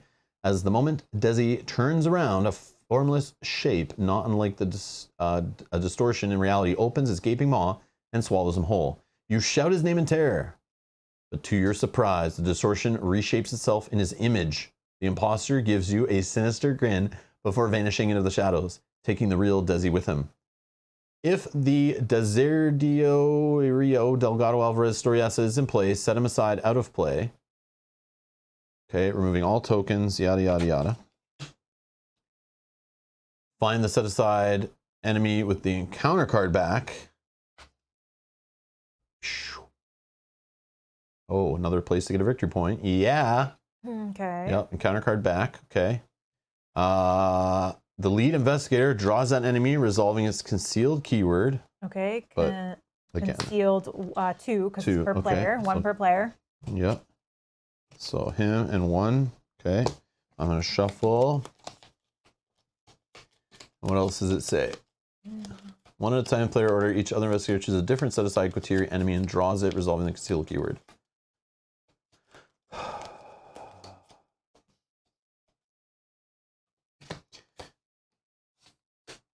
Where do you want these to go? I guess they have to here be and here, right? Yeah. That sucks. That sucks. Okay. Right. Okay, what's next? The investigator draws enemies resolving concealed order 1 at a time in player order. So starting with you, you get to choose a different set aside Kotiri enemy and draw it, resolving the concealed keyword. Wow. So your choice. You look Oh, through so he's in the shadows. Sorry, he's in the shadows, not with me. Oh, that's Found right. him yet, Yes. if that's what you're saying. I'm just going to take one of these little guys. That's completely. Yeah, but read them. There's an assassin and an enforcer, or an agent. Enemy in the shadows, not named Quaterian Enforcer. If Quaterian Enforcer is in the shadows, it attacks you. Ooh. Assassin at the end of the enemy phase. If Quaterian Assassin's in the shadows, Oh, it each attacks. other player? Sorry, it's just me, right? Oh, 1 at a time in player order. Each other investigator. I get it. Okay. Each other investigator chooses a different set aside Quatiri enemy and draws it, resolving its concealed. Oh, it's just 1. Okay. Thank you, guys. Conceal 2. After it enters the shadows, place 1 doom on it. I'll advance. That's going to advance anyway. Next turn. And it'll clear it, so that's probably good, right? Yeah. And then when you expose it, you just get rid of it.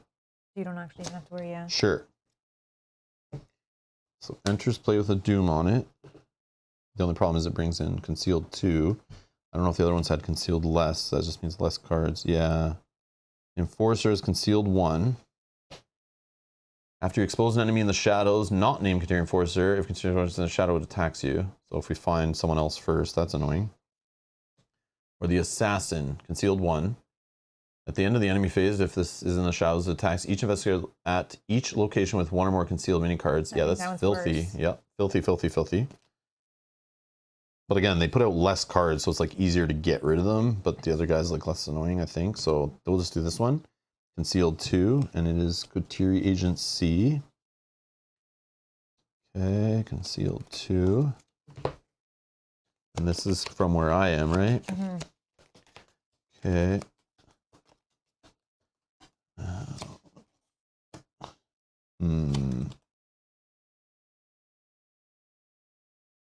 You expose a decoy. Yeah.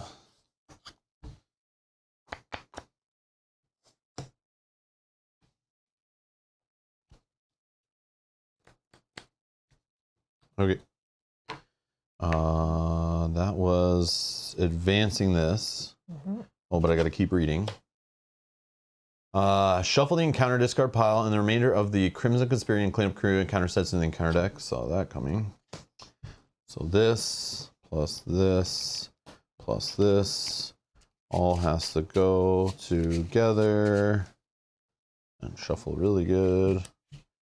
Then the next part. False colors V1. Wait, what in the world just happened? That entity touched Desi and assumed its form.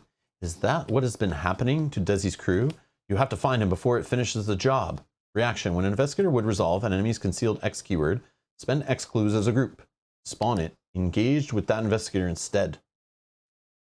Oh, so you like cancel the concealed keyword if you want. But you got to spend X clues. So those 1 concealed guys are also going to be in there because it just costs 1 to get engaged with you, which keeps it out of the shadows. Right. And you can just beat them up. Or trip them up with evade or whatever. Resign. You leave Desi and his crew to their fate. Objective. If there is no enemies in the shadows, investigators may spend the requisite number of clues to advance. Oh, so we got to clear the shadows. Okay, and I still need 1 more clue. So, okay. So we need 2 clues. Oh, man. Yeah, this could be endless. Damn. Okay. Let's see what we can do about that. Okay, so my turn. I've only spent 1 action. Okay. This is free. Sorry, I can take 1 horror. I just use this. Sorry. Take 1 horror. Look at the revealed side of a concealed mini card. Oh, at the Plaza Hotel or at a connecting location without exposing a group limit once per round. So you could peek here to know if like we even need to bother there. Yeah, that's smart. Like right? I don't want to go engage that guy for no reason. Okay, He's hard to deal with. I'll take 1 horror. Let's put that here, and I'll peek at this one. Nice. We know we don't have leave to go it face there. up. Leave it face up until we shuffle something else with it. Okay, just so we remember. Yeah, like I don't care. I don't want to try to play the memory game. Okay, you know what? Let's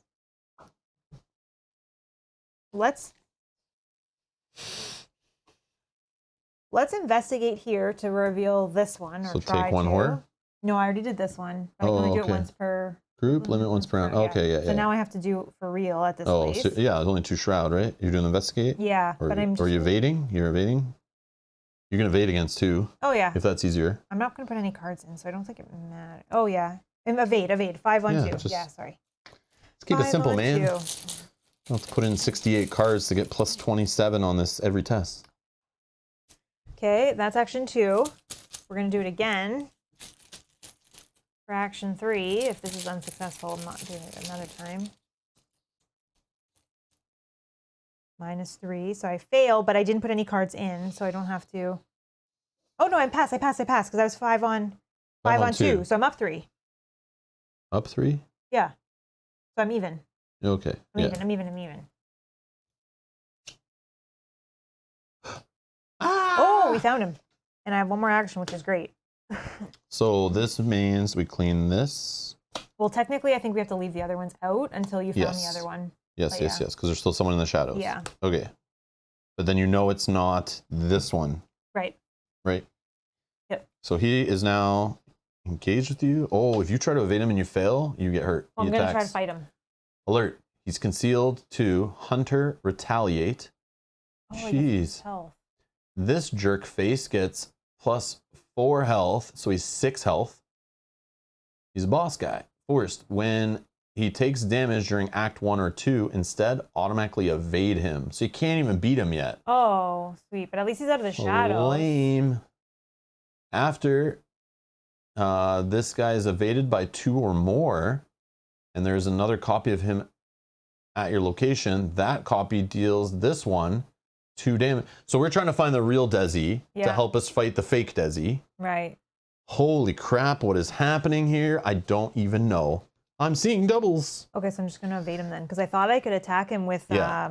No, just do a regular evade. But if you do fail that That's it. evade, you're losing 2 damage and a horror. Yeah, well...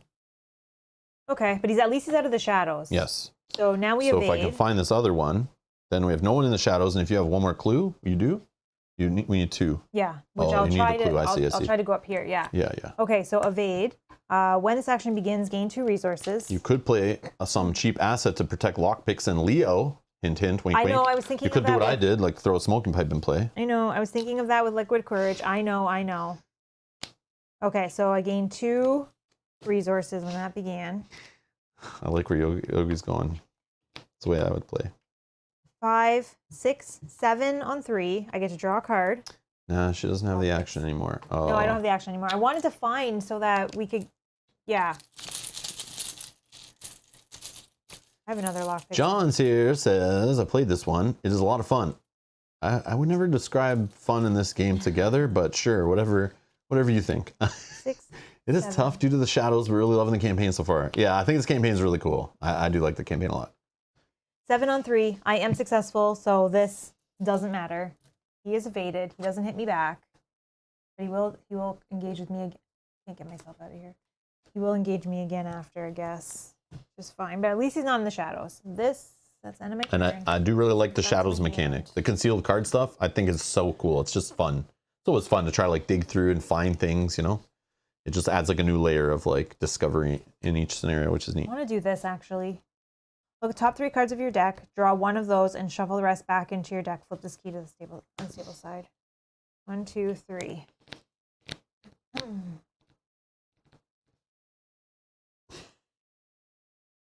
going to take this one. Shuffle these 2 back. I think we're going to cycle through our deck shortly, so... All right, I'm done. My turn? Mm-hmm. Well,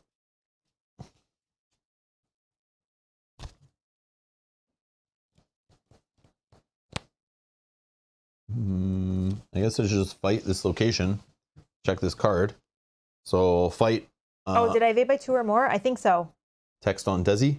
I was 5, 6, 7. Where is this Desi 7 guy? on 3. Oh, I don't think I did. 7 on 3. And then I was -3. I only succeeded by 1. Oh, yes. I only But it succeeded doesn't by matter 1. because we don't have the other copy of them yet. But yes, it will matter later. If we have both out and they're together, yes, you want to do by 2 or more. Yeah. And I But was right only now at it 1. doesn't matter. Yeah, Okay. yeah. Thought it was going to hurt me, but... Okay. You never failed on it, right? So No, you I didn't was up by alert. 1. It didn't alert your face. No. But thank you for checking. Yeah, good 'Cause call. I forgot about that. Edward's keeping track. I love it.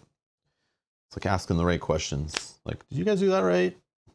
Most of the time, no. Okay. Your turn. Fighting. Bag, please. 7 on 3. Punching the air. Hiya. 0. Flip card. Who's there? No. Decoy. Get out. All right. Then I will move. It's hard to punch the air, both of these. But this one, if there's something in play, An outsider? not an outsider. Not an outsider.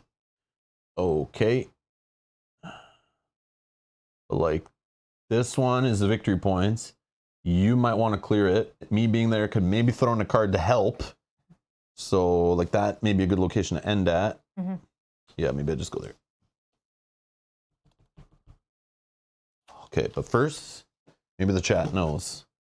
Maybe the chat knows. Do I go to El Macion? I'm not spelling that right, I'm sure. A-L. It's fine. Okay. It's fine. Doesn't matter. Or the cafe. Okay. They're both 5 shroud. This one could be reduced if outsiders are in play, make it lower shroud. I'm going there to punch the air of a 7 fight. I mean, I could add more fight in, but I lost a bunch of cards in an accident earlier. So where do you think he might be? I will go based on where the chat wants me to go, because it doesn't really matter. Like, I probably don't even help Mel because I never really have intellect icons anyway. I do have Monster Slayer with the Wild, but and this one is after you expose a decoy. I could expose an additional one, but there is only one there, so that ability doesn't matter. This ability doesn't really matter for me, but it's just like, do you have a gut feeling he's at the cafe, this stupid Kotiri agent, or is he at Melcon? Yeah, I think he's north. So feel free to vote in the chat if you're watching live. I know it's silly, but like maybe you guys have like a gut feeling and you know the way to go. Because I really, it's just a coin flip for me at this point.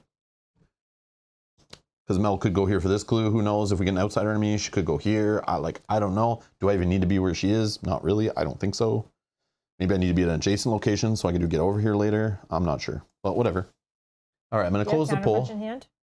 No, I think I lost that on the test because I was like, I'm not really getting attacked by enemies yet, but eventually I will. So, all right, let's close the poll. Thank you everyone that voted. 54% say go to the cafe. Well, okay, I disagree. I might not pass. We'll find out. It might take a few rounds to find out what this card even is, so we'll see. Okay, so I'm going to punch the air. Trying to be quick about this before this flips. Maybe we get them out of the shadows. Oh, but you don't have the clue. Ah, never mind. Yeah, I can't stop this from happening, so this really isn't that important. I don't need to put well, him in. There's something you can do to set up then for next Yeah, turn. that's fine, whatever. What is your value? 5 on... 7 on 5. Okay. Nothing in the test. Don't even care.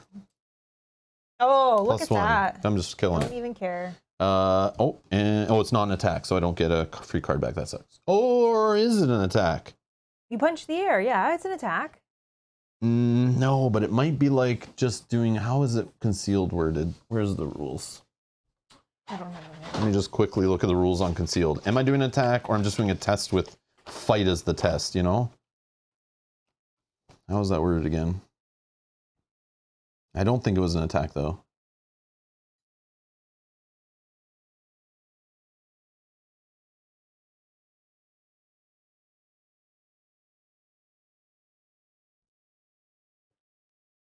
Can attempt to expose it by successfully attacking it or evading it. Yes, it is an attack. Yes. I attacked it. What do you get for attacking it? A card out of my discard. A event. Any event. Could be clean them out. Could be get over here. Or stand together for some money. I feel like get over here. Get over here. Get over here. Yeah, because this guy's victory points, so he needs a hunter, so... Yeah, yeah. And free engages and stuff is awesome. 2 actions on a card all day. All right. Let's find out. I don't think he's here. Let's find out who, Mel have the better intuition or the chat? Well, at least 54% of the chat. Whoever picked El Malicimation, however you say it, you have the better intuition, instincts, gut feelings, whatever you want to call it. And the rest of you, thanks for wasting my time going to the cafe. I blame you now. Just joking. Okay. So I did the thing. I moved. I did the thing. I'm done. The thing. All right. Done the thing. Okay. Enemies. He's exhausted, so no. And this one's just chilling. He doesn't move. Yep. Okay. Reset. Ready up all cards that were exhausted. He comes back to me. Boom. Card. A weapon. Stand together. Okay. Okay. I have 7 cards. Get that hand all loaded. Doom. That'll flip that. Oh yeah. Clear all the doom.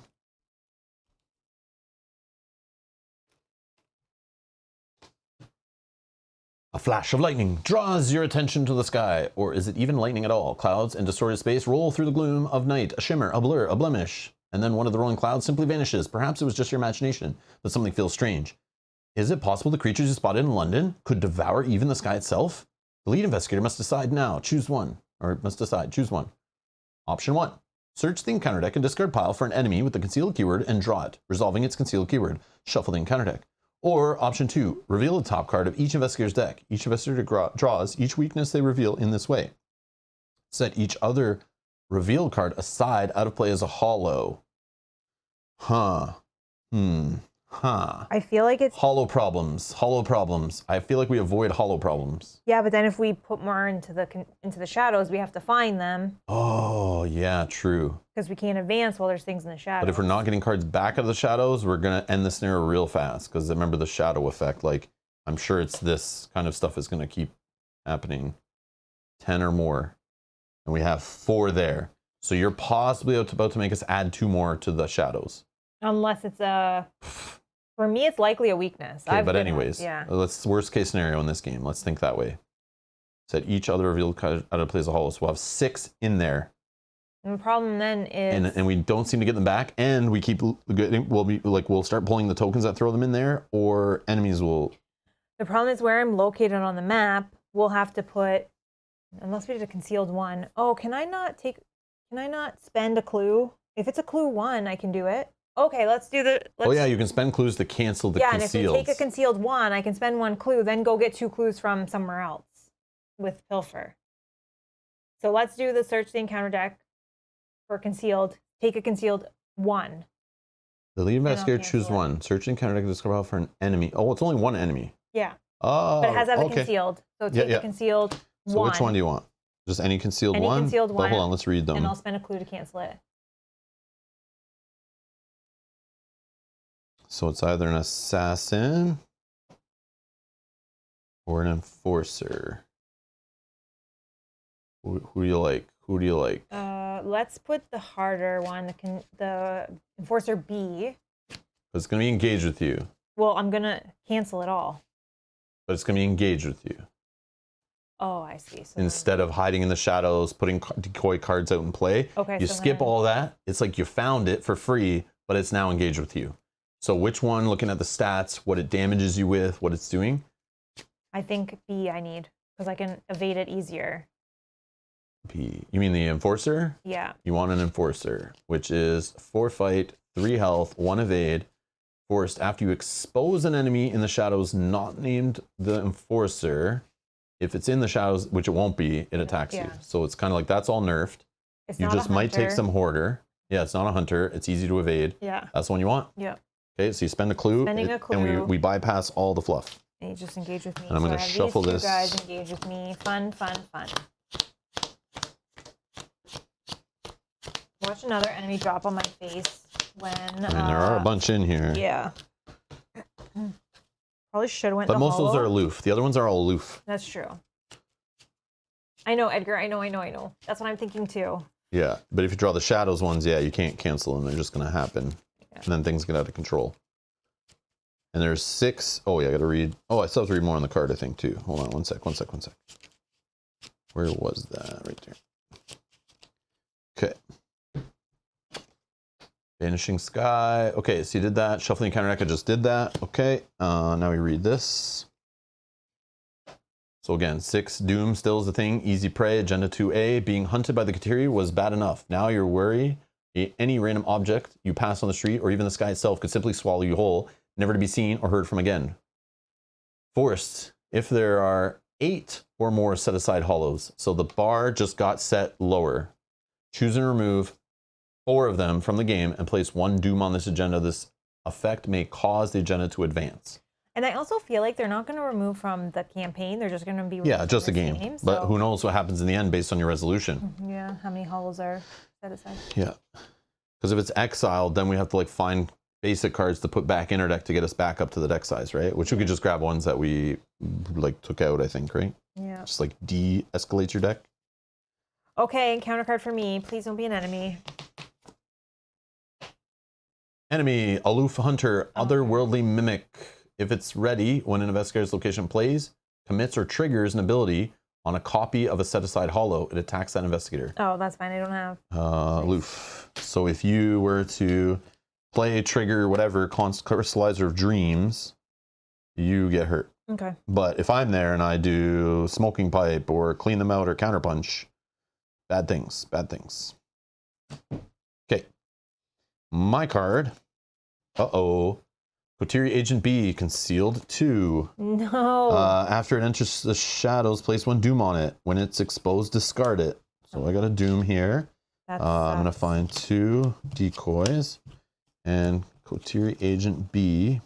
Because we knew the guy was up there, and now it's going to get shuffled in. Oh, my God. We knew the guy was up there. Yeah, like this is the other guy. Oh, I see. I have to put it there. Yeah.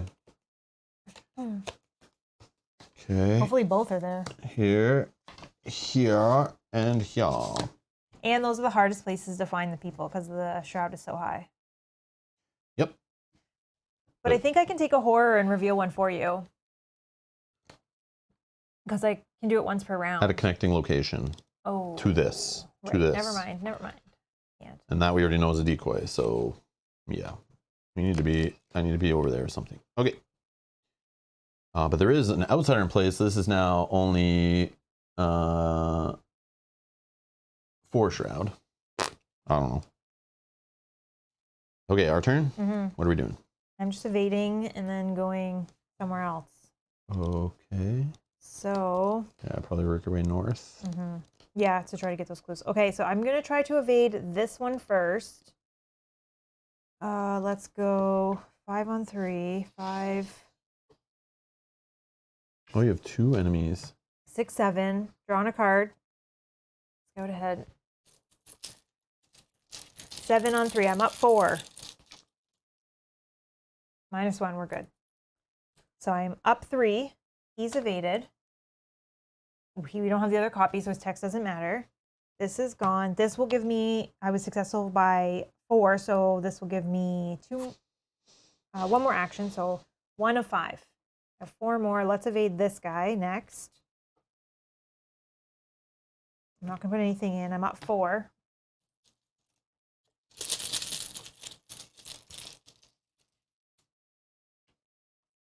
Minus X. X is the number of enemies in the shadows. I was up 4. -2. I'm still up 2. He's evaded here as well. Then let's do. I don't want to do that. Let's. There's 2 actions, 3 actions to move here. Get the clues. Get the clues. And I will. But don't use cards that you'll need on a way higher shroud. Like just. No, I'll pilfer. But if you have clues to then block would be awesome. But those might be the clues we can advance if I find. But I don't think I can find both. So I can get both of them. 4. I don't think I'll get that lucky.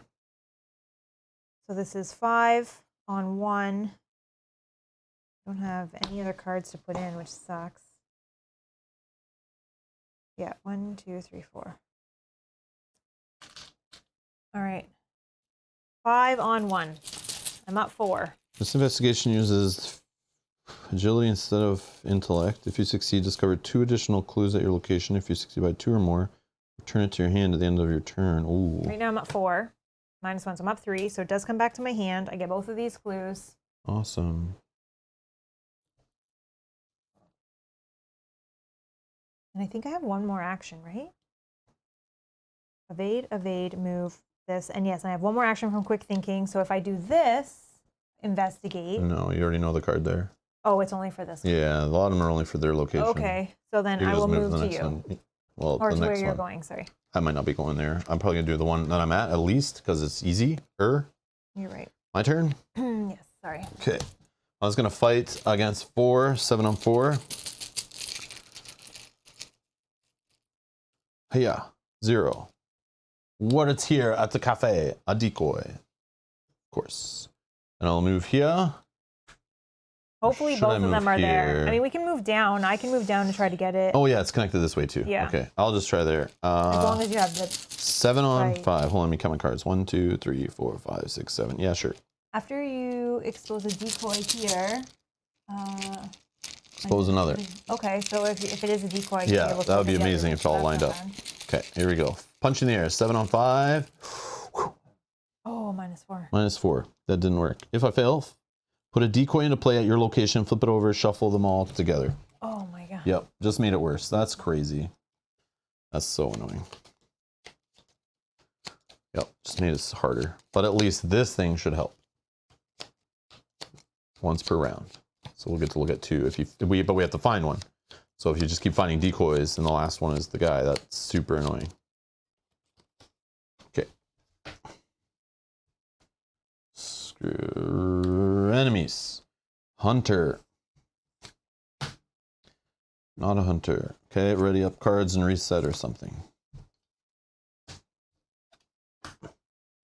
He's in play exhausted. Draw. Here. Hungering Blade. With me or something. Gain a money. Oh, it's not in play. It's not in play. Not in play. Not in play. Not in play. It's over there. Check in cards. I have 8 cards in hand. 4. Doom. We're at 2 out of 6. Draw a card for you. An outsider. If you end your turn as location, look at the top cards of your deck. Not a weakness. Yada yada. Makes more of those craptastic things. All of us. Awesome. Okay. A second one. Oh wow. Duplicate. So that will fire off for both of us. I believe we're both still there. This is like really bad. You end your turn at this guy's location, look at the top card of your deck. If it's not a weakness, set aside it. It plays a hollow. Then if you own 3 or more hollows, he attacks you. Which he would attack. Both these would attack me twice, and we'd hit this hollow limit thing like really quick. Yeah, we won't end our turn there. Yeah, we can. It's like, or I need to kill these things. I think I go first then and see if I can. Yeah. You probably have the better chance to go against a 5 shroud test of some kind. Remember, you can evade. You can do the whatever it's called, investigating against it. Yeah, which I can Whatever's better. technically use this, right? Because this is an investigate action. Yeah. Which adds them both together. I won't get any It's clues, your but call. that's fine. It's your call. But yes, you can pick whatever test. You can even fight if you were really good at that. So let's do that. That's an investigate action. I'm not going to worry about the clues, obviously, but that's 8. I think at this point I put these in, but I don't know. 8 on 5. 8, 9, 10 on 8. Yeah. We're going to shuffle soon in a minute anyways, and I think I have another one coming. So 8, 9, 10 on 5. I'm up 5. I really want to be successful so that we can look at more than one. -1. So I'm up 4. That's good. So reveal 1. Let's reveal How many are there? 3. 1, 2, 4, 3. 6. Like 1, 2, 3, 4, 5, 6. Yeah. 3. Middle one. Decoy. Doug, thank you very much for the love and support. Has gifted 5 memberships to the channel. Thank you for that. That is huge. Thank you so much, Doug. Doug, Thank you. you're so generous. Thank you so much for the support. And if you're here, Saffir, Zen, Dominic, Martin, Steven, make sure you thank Doug, for supporting the channel on your behalf. And if you'd like to continue supporting the channel, just stay a member and keep supporting us. Thank you so much. Thank you, Doug. I appreciate it. Okay, after you expose a decoy here, expose another mini card at this location. So let's do this one. We found Coutier Agent C. Okay, so when he's exposed, we just discard him. Okay, so that's gone. But you did expose a thing, right? So you get another one. That right? was, no, after you do a decoy. Oh. After you expose a decoy here, you expose another concealed mini card. One per. Yeah, so we still don't know I what thought the it was last when you one expose is. a real card, you get to look at another one. Okay. So then. So that's how you got that? Yeah, because the first one was a decoy. Okay, so there is still one card there. It might not be him, might be. Well, actually, we know. Do we? No, because it's this one or this one. Yeah. But I think I can try to find it. So that was only action 1 because I started. Get out though. Don't stay there. Nope. Action 2. We're gonna try again, but we're gonna use agility. So 5, 6, 7. I'm only up 2 here, but we'll just agility. I mean, a sweeping kick. Especially how much does this guy? No, I can't. Like, I need that for boss fighting. I'm up 2. -2. I'm even. It's good, right? Yep. Card. Yep. Yes. Boom! You got him. They were both there. Oh yes. Wow. Okay. So it just gets discarded and then it gets rid of a doom. Also. Now I can spend. I still technically have 2 actions, but now I can spend 2 clues. We have nobody in the shadows. Done.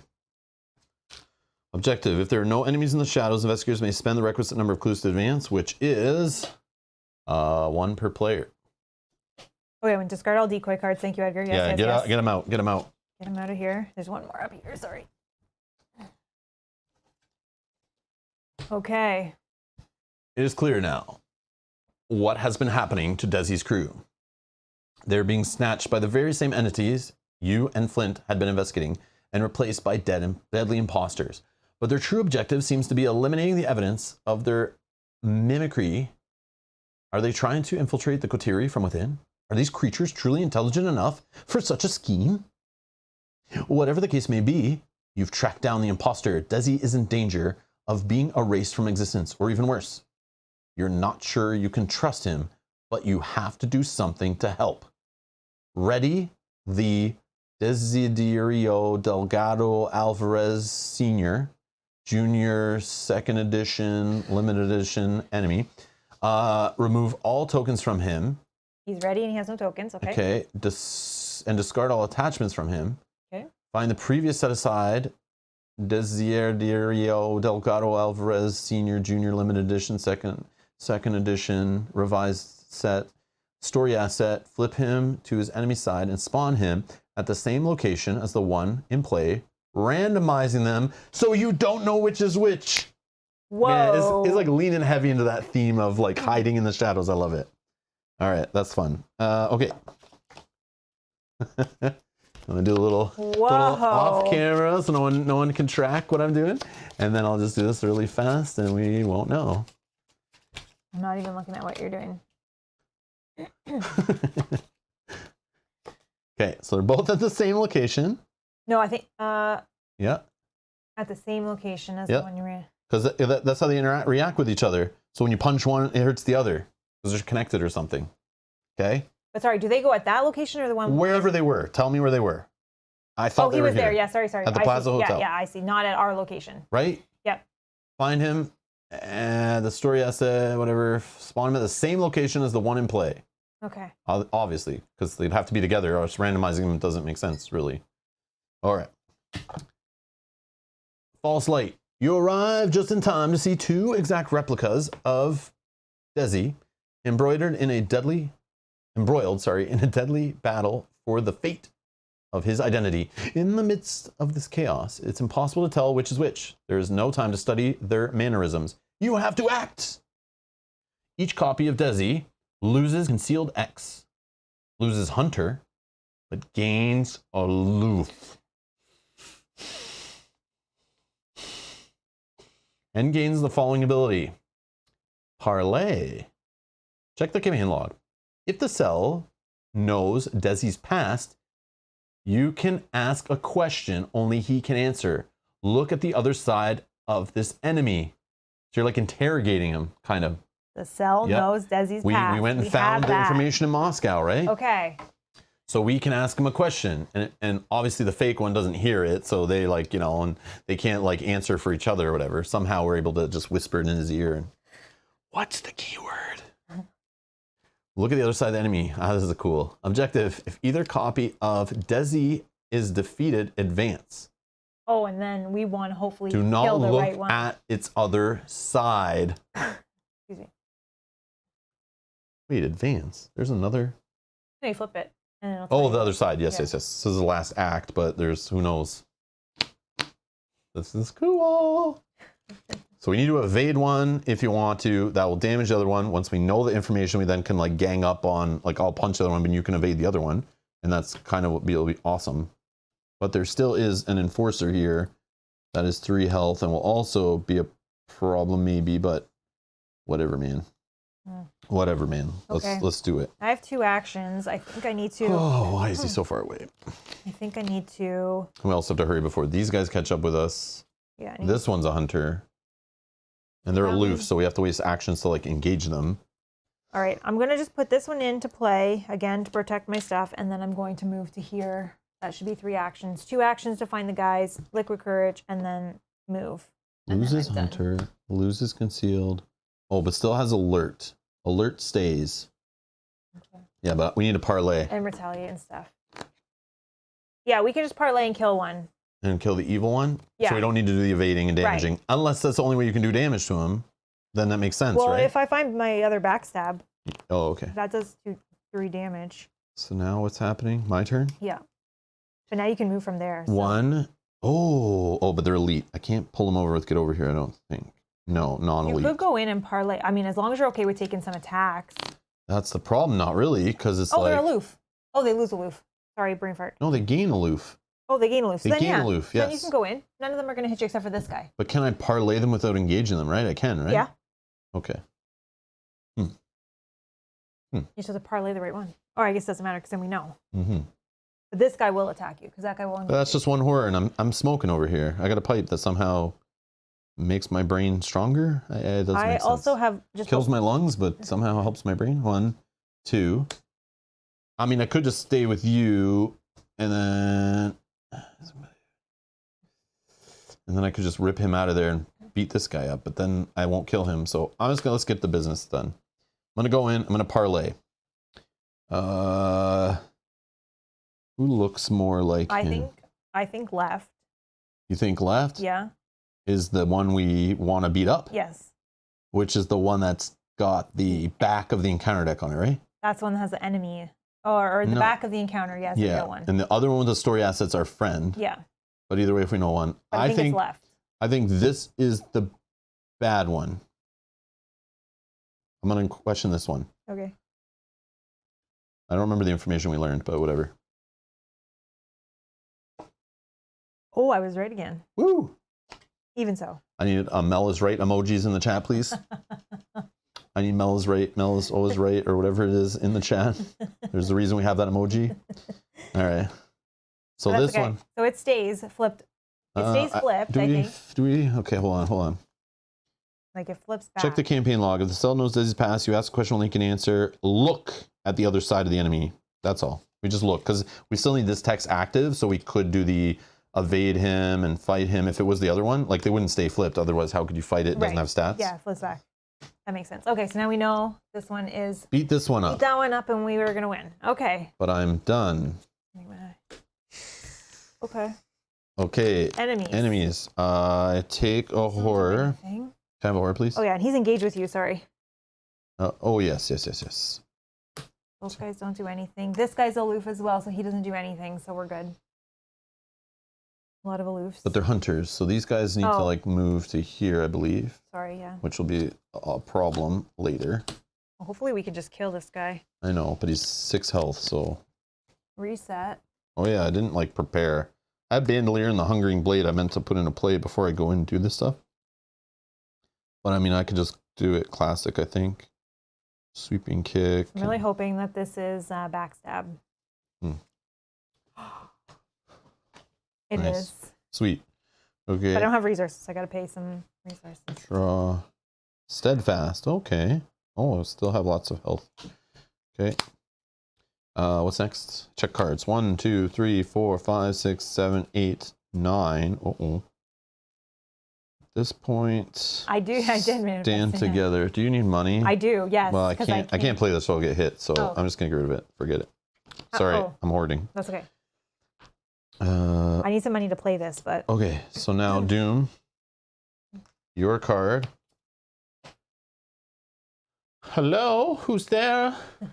Revelation, place one Doom on an enemy in the shadows. If there's no enemies in the shadows, there's not. Search the encounter deck and discard pile for an enemy with a concealed card, or draw it and shuffle the encounter deck. this won't matter then. That's good. Just take one that doesn't place Doom, Oh, okay. just in case. But they might still attack if, like, they all do something. After you expose an enemy in the shadows, not named Katerian Enforcer, We're not going to it expose attacks anymore, you. so yeah. That was Okay. good. So, all right. Concealed 1. Doug, thank you so much. Thank you. Have a great day. Thank you, Doug, so much for the support. Thank you. Look at all the emojis. That's awesome.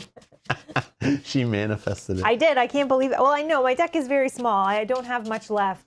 So, and I knew I hadn't. We need a Mel is always lucky emoji also. Not salty at all.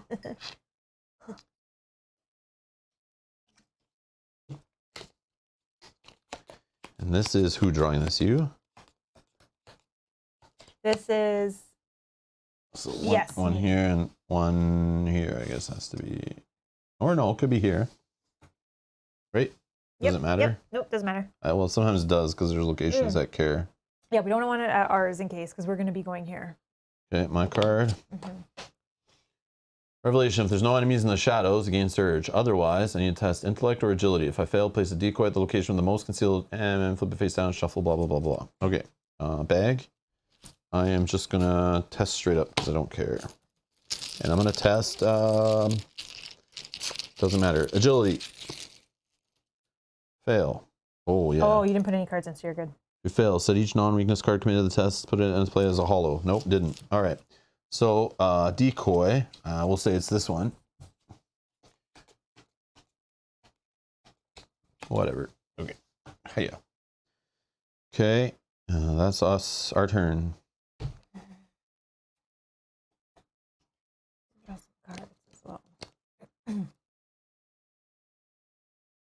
How much attack can you do? I can still play stuff because these guys are not engaged with me, right? I can still do actions. This guy's engaged with you, so this you just guy. have to take a horror, but you can afford to take a little bit. Yeah, because I got free action to get rid of it, right?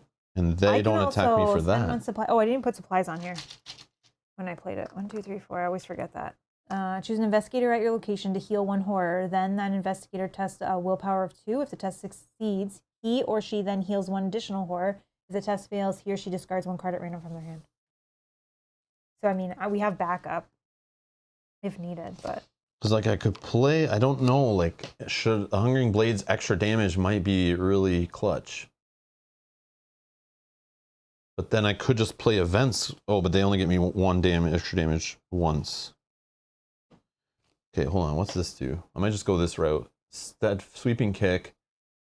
So I have to engage still, which is annoying. Yeah, I still have to engage. That's 1 action. Sweeping kick, fight. Add your agility of 2 to the skill check. For this attack, it deals +1 damage. If you succeeded, automatically evade the attacked enemy. Why do I have to evade him? I don't want to evade him. Because then you have to engage him again, right? Yeah. Get over here? You have get over here? But that doesn't work against it only works against non-elites. And he's elite. That's the problem. Yeah, non-elite. I know. I already thought of that. I was like, man, I can save actions. Perfect. But he's elite. Yeah. I just need to read this quickly. Sorry. So I can't even choose him. 2 or more. Yeah, I don't even think I can use this on an elite at all. It says choose a non-elite. So I can't even. I mean, technically, though, if you put something... But I can fight him first, then use sweeping kick. I'm just trying to think, like, I don't need, like... It doesn't seem like I can optionally say I don't want to evade them. I might as well just do Monster Slayer first. Throw in some cards or something. Then do a sweeping kick. I could also just do a regular fight. I also could just deal with other idiots.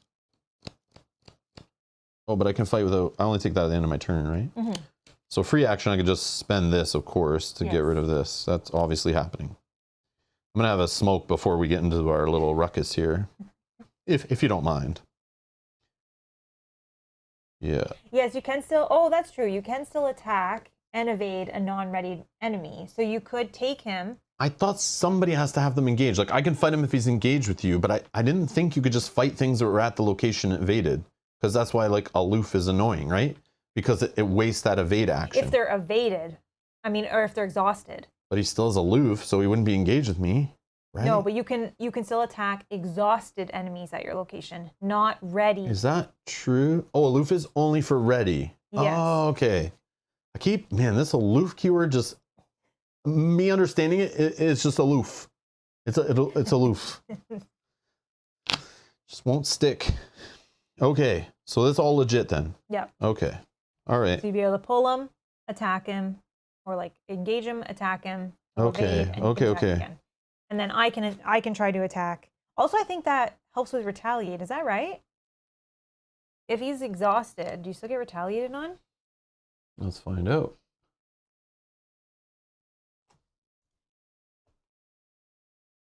I mean, I could always just do this in 2 seconds, look this up. Aloof. An aloof enemy does not engage investigators of its own accord. An investigator may use an action or a card ability to engage it. An investigator cannot attack an aloof enemy unless he or she is engaged with it. Maybe I was right. Maybe my PTSD is correct. Yeah, but I think there's something about exhausted enemies that I don't remember. Okay, and what was your question? It was about the retaliate. If an investigator fails a skill test while attacking an enemy that has the retaliate keyword, if the enemy, if it's ready, performs this attack. So yeah, you don't have to worry. So it's only if it's ready. Okay, perfect. That's another play. Is if I'm allowed to do this and he's exhausted, then I can avoid retaliate also. Because my test may not succeed. Okay, let's click. Maybe there's more information if I click into aloof. Spawns on engage. An investigator may use the engage action. An investigator cannot attack an aloof enemy while the enemy is not engaged with the investigator. I mean, it's very clear. That's like the biggest deal right there. Yeah, but I still think it's I don't know. I think it's the exhausted part. I don't know. Yeah, hon, I think the same thing. Like, does exhaust make all of the text on there essentially blank? I feel like... I don't think they lose keywords. It doesn't make it blank, but I feel like... Oh, I was looking up exhaust and then I stopped. Losing my mind. 11.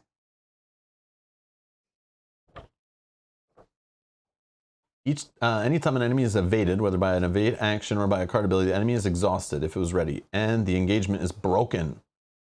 Move the enemy from the investigator's threat area to his location and mark it no longer engaged with the investigator. So it's definitely not engaged with me. And aloof says if they're not engaged with me, I can't fight them.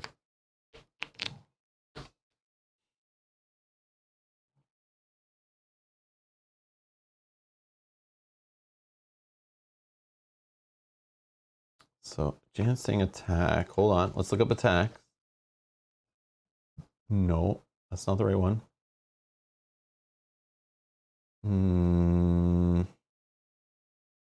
Actions? Fight? To fight an enemy, hold on. Fight is an action an investigator may take during his or her turn in the investigation phase. To fight an enemy at his or her location, an investigator resolves an attack against the enemy by making a combat test against the enemy's fight value. If the test is successfully, attack succeeds, damage is dealt. But again, if we go to aloof keyword, keywords, aloof,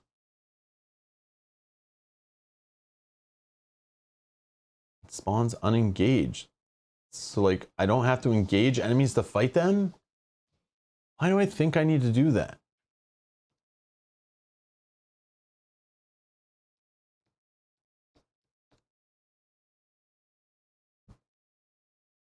Yeah, why am I thinking? Anytime I'm ready, unengaged enemy is at the same location as the investigator, it engages that investigator. I think it's just so you can get away from them trolling you while you're doing other actions.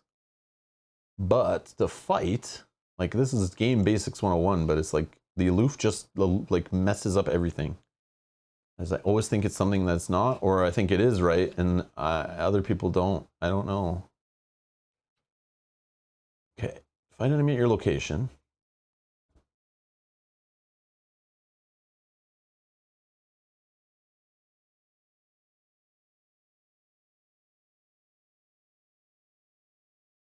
An investigator may fight any enemy at his or her location, including an enemy he or she is engaged with, an unengaged enemy at the same location, or an enemy engaged with another investigator who's at the same location.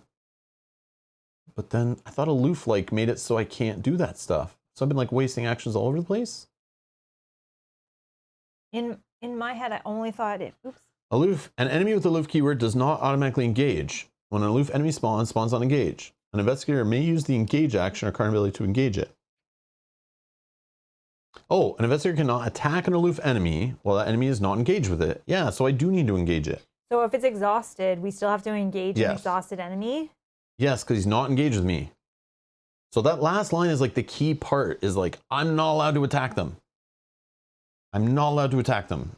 I'm just not. And the word cannot is like the absolute overrules every other rule. So even if you find somewhere else that you're allowed to attack an enemy at your location, this cannot is literally the word cannot in FFG terms is like a no, no, no, no, no, no, no. It can't be broken. Can't be broken.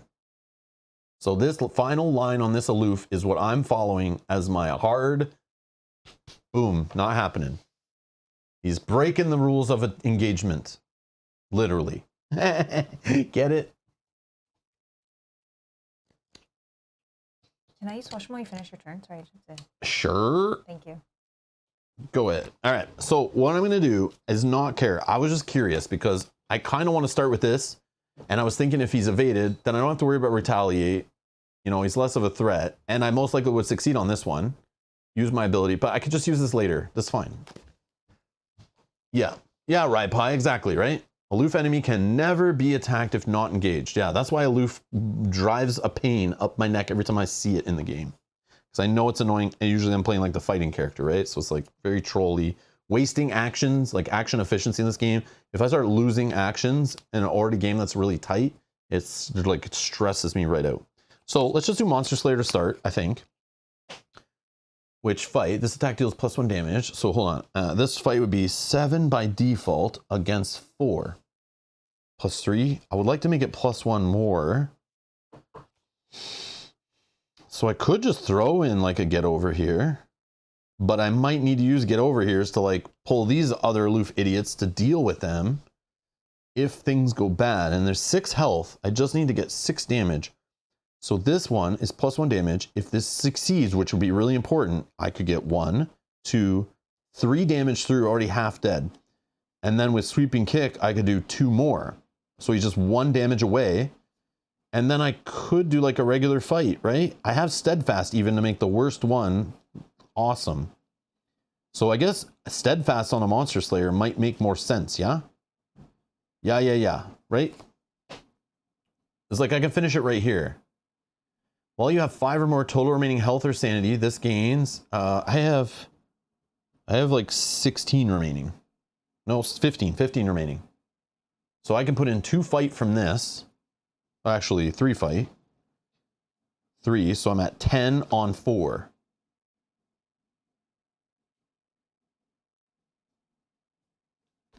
Yeah.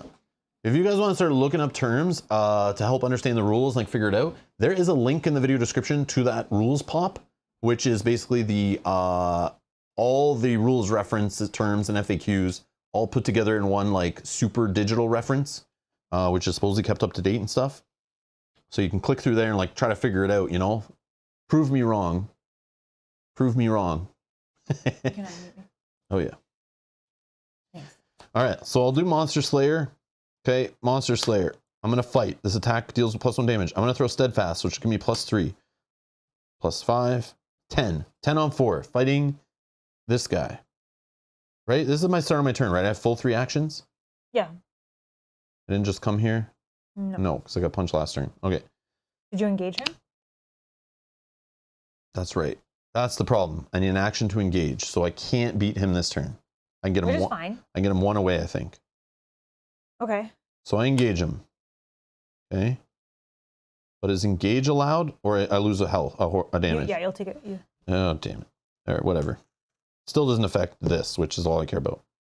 So Maybe engage doesn't. I have to. yeah, it does, because it's fight, parlay, resign, or oh no, engage is fine. Engage might be okay. No, it's But evade. It's evade. Evade, yes. Yeah, no, don't. Yeah, that's fine. Yeah. Going crazy. Yeah, you're allowed to deal with the enemies, but you can't do other stuff. Okay. So I took the horror from this one. Okay. 10 on 4.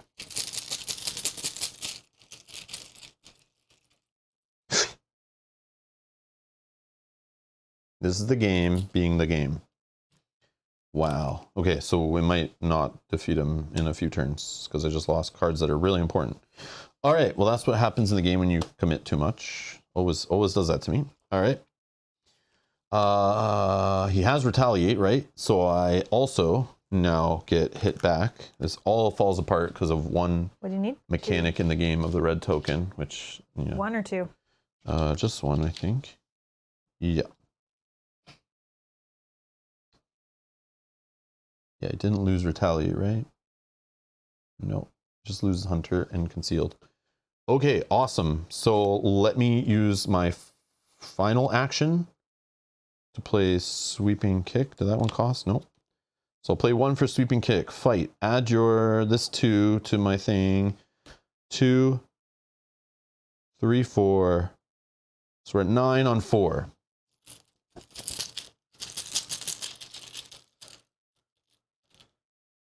Tablet. You're good. -3. Okay. So it's successful. This does +1 damage. So regular damage, +1 damage, plus damage. 3 damage token, please. On this guy. Automatically invades.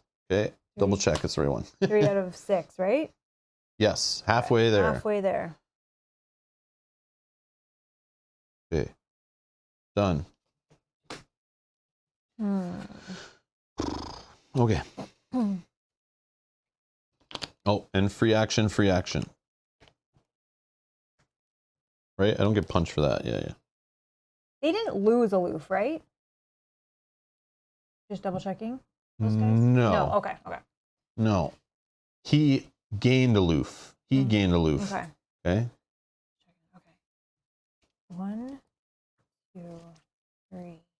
Does this evade? Yeah, but there's no +2, so yeah, we're not going to worry about that effect on him because it doesn't matter. I don't need to deal 2 damage to this one, and it's optionally triggered, so I wouldn't do it anyway. Well, I think that's what I'm going to do. You could evade this one, which will automatically do 2 damage to this one. Yeah. So I'm going to move in. Now, you need to engage to evade. Yeah. I'm going to engage. And engaging. I just don't have great cards yet, so that's fine. If he hits What's me he, a once- 3? Yeah, I'm 5. It is I'm up alert, to, so I'm if up you 2. miss. It's okay, I think. I also have... I can help? I can't help. I literally only have punch, punch, punch, punch, punch, punch, brain, brain. Or head. Like, I have Head. this one I can throw 1 in, but... Skull. Okay, you know what? Let's do this. But I know I have my weakness in here that doesn't let me commit any other cards. What are you trying to do? Draw? Yeah, because I will have 1 action after. Move. Why you want to punch the good one? No, she's not trying to punch. No, She's trying to evade. I'm going to evade. So she's trying to evade this guy, but she has to evade it by 2 or more. So you really have to like go all in on the craziest evade that gets you up, assuming you're going to pull like a -4. So you have to be like up 6 on the test, or hopefully, or maybe just get lucky and draw a 0 or +1 or something. If there's another copy of that location, you deal, it deals this one 2 damage. So you need to evade, sorry, you need to evade this one. My bad. Okay, let's rewind. I thought they my hurt turn. the other one, You're right. but okay. it's this one. So then... So this one you want to try to evade, but can you evade? Oh, you would engage him, which keeps him exhausted, and you can evade an exhausted enemy. But again, don't risk it because like he is alert. So if you fail on it and you attempt it, you get hurt. If you don't succeed by 2 or more, it literally does nothing. I can't... I need to gain money to stab. So I was thinking of stab next time. Because if I gain money, then I stab. I might not even... I'd have to be just hope that the bag is nice. Which it is... If you need it is not I can possible, help with actually. one It's not fight. possible because I need to gain money, move, engage. That's my 4 actions. Yeah. So I can't even do it till next turn anyways. Okay. So other play, you want me to go get the victory points here and you just worry about this guy? Because I'll just move here. Yes. I'll lock pick this turn. That's fine. And then you can have these guys follow you maybe. Yeah. So then let's do that. Okay, that was action 1. I like where you're going. Let's lock pick. I don't know if I'm going to get them, but we'll see. 8 on 5. I'm up 3. I'm up The only 3. problem is I'm out of like fight events. +1. Okay, we get that. So, I don't lose yeah. that 'cause I'm up 4. And then I have 2 more actions, which I will just prepare, I guess. So let's take a card. Pickpocket. Yeah, right, Pi. We know we'd have to engage him first to evade him. We knew that. That was what we said. Okay. But yeah. So it'd just be like a big waste if she failed it. Yeah. So I might as well just go for this and then see what happens. All right, done. Okay, enemies. This one hits me for this. These guys are all hunter, right? Yeah. Hunter. So you can say they go wherever. We'll just say go the other None way. of them are going to do anything. Ready when the investigator or the location plays or commits. Okay, no, that's fine. And ending turn with these 2 other guys. Okay. Yeah, they don't. These 2 don't have hunter. They're all ready. Flip cards. Where am I right here? I'm up here. Then draw. Oh, sorry, draw this. Not Oh, I'm drawing from the wrong deck. Oh. Wow. 1-2 punch. Oh, is that what you Perfect need? draw. So I need to go first though to get that clue Well, before. not so perfect because I don't really have much to back it up, but I guess I could throw like literally every card in my hand at it, which is fine. But the token, which shall not be named, always shows up when I do things like that. So maybe I should just, yeah, not. Okay, that's awesome. If only I had money to play it though. I wish you could share some of that money. If only. If only. If only I had money. Let me throw some coins in his eyes. Ah! Okay, let's Take these pennies. Yeah. Here's the doom for the agenda. And now you can draw our cards. Mine is first. If there are no enemies in the shadows, there are. Test one of these. Go. Agility. If you fail, you're going to put another concealed card at your location, which I don't know if that hurts you there. Nope, it doesn't. No. Oh.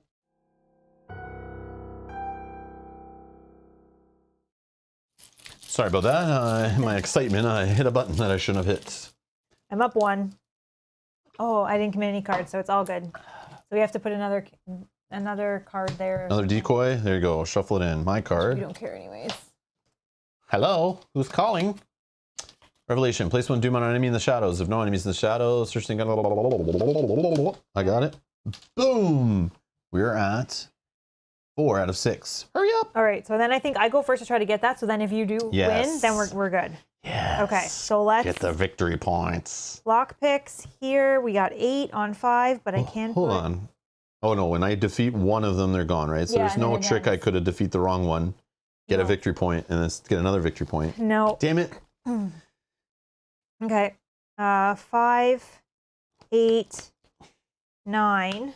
9 on 5. I'm up 4, so I won't even say what I'm thinking. 0. We're good. Yes. Got that. Got that. That's good. Then I still Run. have 3. You just come back here and help me Three throw in stuff on tests. actions. Unless you need to, 1. but get away from those 2. guys. That's like the key. You can fight this guy if you want and accidentally hit me or something. I don't Oh, care. I can fight him. I don't know. It's up to you. I But he's can- I also a can kill 4, so him. you can just fight him. Whatever you want to do. I don't have enough. But it's the same fight against this guy, so I don't you have could enough. just end the game. Anyways, never mind. And then last one, I'll get a card in case it's something with a punch that I can help you. Oh, easy mark. Okay, done. Go ahead. Finish him. We'll try. Okay. We're going to spend 2.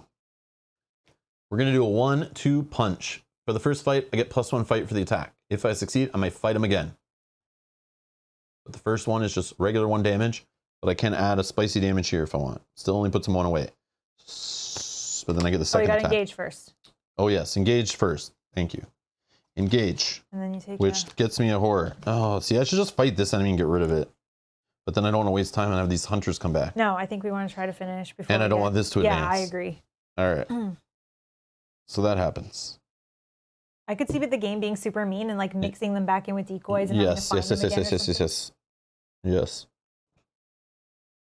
Okay, so +1, +2, that's 3. That's 8 on 4. So you're up 4, so you're good. Should be legit, but I'm going to throw in 1 more. You don't need. There's only 1. Okay. Sure, if nothing will... Yeah, -4 is the only thing, right? Yeah, you're fine. Okay.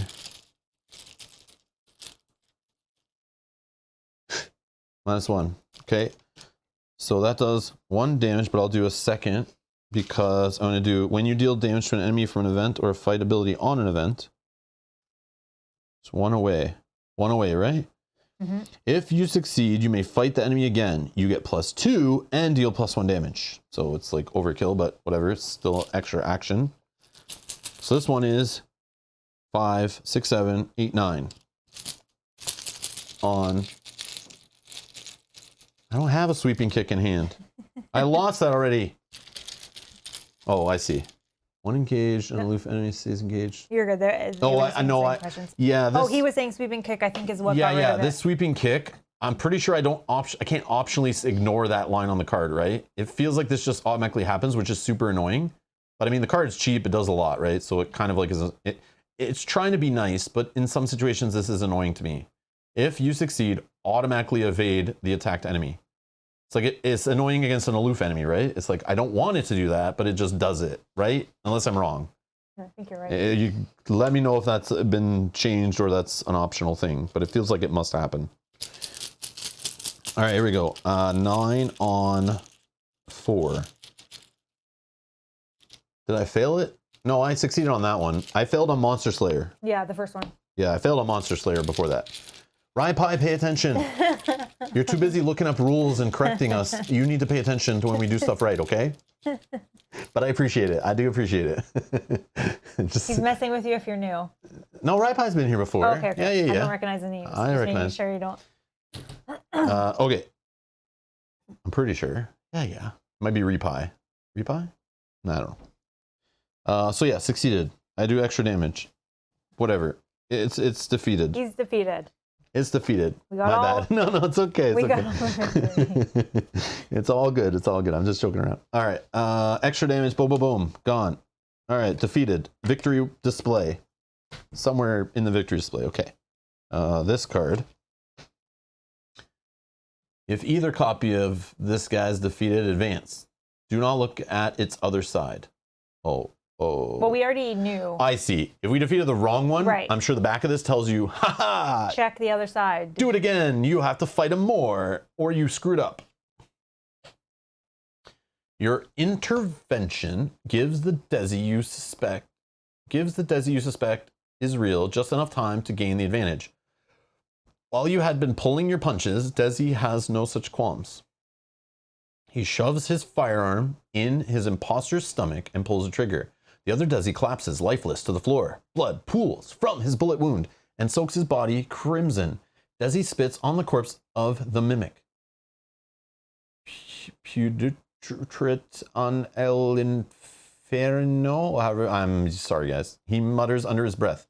Then he clasps your shoulder and gives you a grin. Thanks. I really owe you one. From what you can tell, his mannerism seems perfectly natural. You breathe a sigh of relief. For the remainder of the campaign, do not look at the other sides of either copy of Desi until you are instructed to do so. Find the copy of Desi that is in play. If both copies are in the victory display, return one to play. I don't know how you would have got both of them in. Store, well, I don't know whatever happens on the other cards were set up version 2, or something. Store this copy of Desi in a safe place where you may refer to it later in the campaign. Okay, so that's good. We got the good one in play. But they're... No, find the copy that's in play, not in the and victory. put it somewhere else? Yeah. Okay, so the other one's in a victory display, which is not in play, Right? Right? That's out of play area? Is that what it's trying to And get it's at? just saying if both of them were in the victory display, you have to do one random. Okay, so this one, peek. This one, we store somewhere for In later. a safe place. I don't have any safe places. Put it in our bin. Put it in one of our buckets. But, Just put it in one of these things. oh yeah, okay. This is a Yeah, safe I'll put it in place. my deck box. Yeah. Then you'll be like, oh. Yeah, but I won't remember why, like where'd he go? We'll be looking for him. And Edgar will remind us 8 streams from now that he's in my deck box. I'll be like, where did it go? He can't laugh. Okay. Okay, we're going to refer to it later. And then you got to R1. That's good. Enter it right? You got it? He's in my deck box. Noted If I'm that like, down? where'd he go? Or Yogi. And this one, whatever. He's in the victory display, okay? Yep. This one, whatever. Okay. R1, page 31. That seems good. R1 is usually the better R.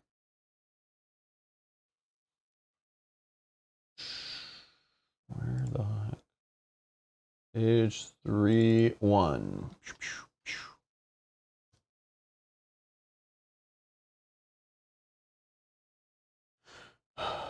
If no. You recap the night's events in your head as Desi calls an impromptu meeting of the rest of his crew. I have to sort through this, he mutters to you in frustration.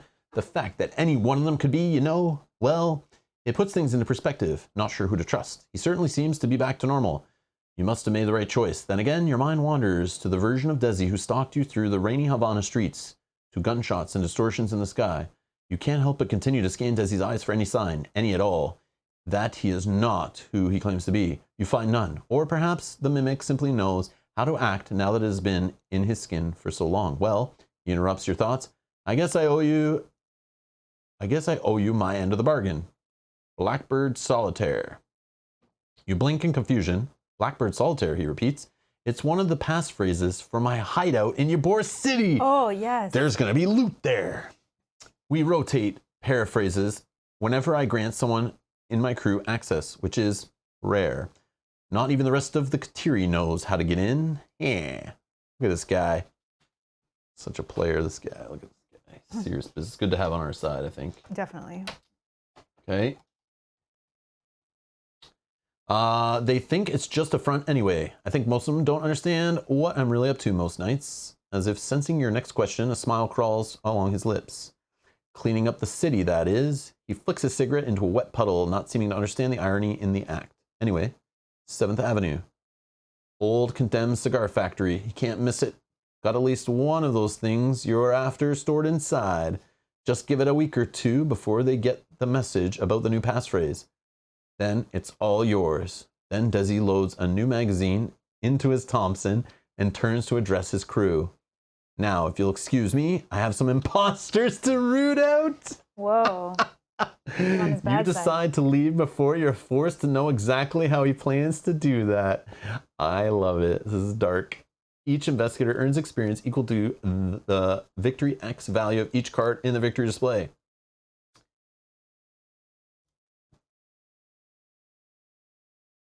One, 2, 3, 4, 5. 5. We were just shy, Yogi. Yogi's screaming at Maybe the they give us screen. more in another step. 1 sec. Although this campaign doesn't seem to do that. It seems a little stingy, but I don't know. In your campaign log, record Desi is in your debt. Yes. And he's also in my deck box. Record that. No, just in your campaign log, record, you know, the passphrase. I love it. In your campaign log under time passed, find the 6th spot from the current time. Under that spot, write O with a dot in it, a little O. 1, 2, 3, 4, 5, 6. Okay, that'd be 21. So I'm going to put an O with an X in the middle. Okay. When you reach that spot on the time track, proceed to the status theta in the status report section of the campaign guide. If there's fewer than 6 time remaining under time passed, write 0 with a little thing in it, the theta symbol under the final spot instead. No, we're good. That's cool. Remember not to look at the other side of Desi when you clean up. But we know. I know, but not everybody would get to look at it. Yeah, true. Mark 2 time in your campaign log you may embark. All right, we're at 17. It didn't hit another thing? No, not till 20. Okay. So the 0 part, is that what triggers the passphrase to be active? Well, that's really in 1, 2, 3, 4, but Ybor City's 1 away. I know, that's the problem. So we might go there too early or something? Yeah, no, maybe that's all the time we have. Because remember they said but he said, give it some time for me to get the password to them before you go there. Man. So I think he's saying, like, don't just rush there in the next thing. And I think that's what the O triggers. saying the password is now. Yeah. Dang it. But maybe we can go to something south and then kind of come back up that way. Yeah, Flavor Text said hideout needs 1 week to get new password you just got. Yeah, so we can't just like go right there or else the password doesn't work. So annoying because it's right beside. That's what I would guess. So yeah, I know they did make it annoying, which is fun. But I think we can go south. We had some things to do south and then come back. Okay. Okay. So just a note. Go ahead, sorry. You have 5 experience. And I have 6 because I had 1 carried over. So we could go back to the place with 1 XP for 1 time, but it's kind of like really spending 2 time, right? Because then you got to come back again. Or even more, depending on how farther we've gotten away from where we are. I mean, we can look at the map quickly and see. Yogi, do you also already know our like San Francisco gave us an option for 1, right? Yeah. Oh yes, yeah. That gives us 1 XP there. But we still need to kill 4. Well, no, to hit the O. Yeah, 1, 2, 1, 3, 4. 4. Yeah, we need to waste 4 time to get to Ybor City if we want to go there. But that's what I'm saying. But they do have a key, so like we could want to go get a key. south down here and do something here, or even go to Bermuda and come back.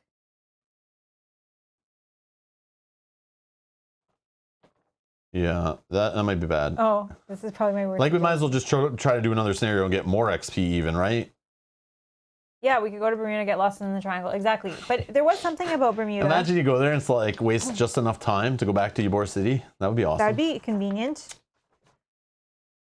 Go to Bermuda, get lost in the triangle. You could go to Marrakesh now that you know her name. Yes. We could, but Marrakesh is over here. Yeah, so we're in Havana. That's just 2 away. Actually, do we skip? You may pass through. Oh, it does. Yeah. Look. Marrakesh. So that's 2 away. And what about Ybor? Coming back is 2 more. That just happens to be 4. But I'm sure Marrakesh is going to cost time if it is an actual scenario, which we assume it is. Which is fine. Yeah, that's fine. That will give us more experience. Yep. But it might be a challenge, that scenario. And then where was the place that we know we could have our finale? Here. Whoa. That's what I'm saying. It's like all the way on the other side. But we can go through the map on the other side, right? Like we can go San Fran, and flip through. Yeah, and then come out here. Yeah, and come out here. And then it's like 1, 2, 3 on this side. Yeah, we don't have to go through the middle. But we might unlock another place to go. But it says like don't waste too much time. So like I feel like there's like how many scenarios in a normal campaign? Like 8-ish? I know that's thrown out the window now with the re-release stuff, but it did say don't waste a lot of time. We know on Mel's log here, like I'm sure hitting this is very bad. Yeah. This is probably bad. And a lot of the scenarios keep asking, how much time do you have? If you're at 20 or more or whatever, bad things. So like I kind of want to get to the finale. Whichever finale we choose, we only know 1 right now that we can go to. I want to get there and not have hit more of those things. But now that we found the passphrase thing, obviously my curiosity, I want to go to Ybor City and find out what's there. I want to get another key. Because maybe going to the final battle with more keys, or the final scenario, the more keys you have, the better you're set up. So like if we can get like 1 more key, maybe 2 before we hit that finale. Yeah, because technically we only have 2 keys. One of them is with Thorn from the last one. It's not even with us. So I think we might have to get that one back somehow. Yeah. Oh, Yogi's saying right now to do our upgrades. Oh, okay. I don't have the cards I need though, the Chuck Fergus. So I have to grab them. They're in your deck box. This is my deck box right here. But they have to be cards that are in your sideboard. Maybe it's in here. Oh, maybe it's here. Sorry. Maybe it's here. Yeah. I got more. Oh, I got them. Sorry. Yeah. Sorry. I don't know how that happened. Okay, so 2. 1, 2, 3, 4, 5. I don't have enough to do this, Yogi. Unless there was another Chuck. Is there an in-between? Chuck Fergus version 2? Let me check. One sec. There might be another one. Let's check. You have 2 Chuck Ferguses? Oh, there should be 2. Oh, okay. Well, we'll grab them. Maybe I missed one. Can you just double check again? I thought I went very careful spreading all these cards out. But obviously maybe I didn't, because he's named the same though. So I probably just did what I usually do, and I look back quickly and see, That's fine. Yeah, I got Chuck Fergus. I can grab the Chuck Fergus 2s. So that's 4. Okay. So yeah, if you can go grab, I think it's there. Yeah, go ahead. It's just the box that's like on the second up shelf there to the left beside the other ones, I think.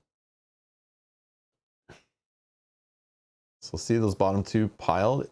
No, on the second shelf up from the floor. Yeah. See the bottom left? Yeah. Yeah, that one, I believe. Is it the big black one? It's a dragon? No, that might be scenarios. Yeah, this is Lord of the Rings. Yeah, okay. Too many LCGs. This is why I like to just have the cards all contained, so I don't have to sit there going through a bunch of cards. This one's scenarios. The part I hate about LCGs. Oh, it's this one. Yeah, it's the one probably with the Cthulhu stuff on it, right? Yeah. Yeah, cool. Yeah. Yep. Too many games. All right. So yeah, however you want to look through that, put it wherever, do whatever. It's gonna be lap. Yeah, you do whatever. But it'll be obviously with the cards, and it's in later where the experience one starts, so you can kind of like flip through it. Okay, so let me do the changes on your deck here. Right, I'm plugged in as well. Upgrade. Okay, upgrade. How much XP am I adding to you? 6. You're adding 5 to me. I already had 5. 1. Upgrade. Oh, but it's probably not. Oh, am I still logged in? Yeah, so now I have 6. That's Do good. they fix that? Usually it's like logs you out like really fast. I thought maybe it's another game I'm thinking of, or maybe they just fixed it. Okay. So now we are doing, what is it? 2 Chuck Ferguson, So the cheaper one is going in. which should cost 4. I'm gonna take out this out of the side deck. Okay. And then an opportunist, 1. 1 opportunist, it's 2. That should be my 6. Taking So sorry, out a Leo. putting in 1 in the deck, Yep.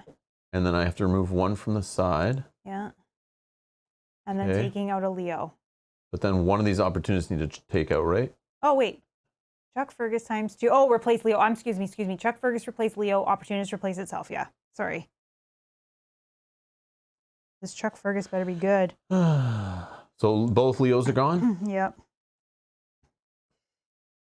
I'm not getting a red error anymore. 6 is spent. You had 6. You're down to 0, I'm right? down to 0. Yeah. Okay. I'm gonna click save. And then what I'll do is take the URL of this and put it in the next episode right now. So we're all good.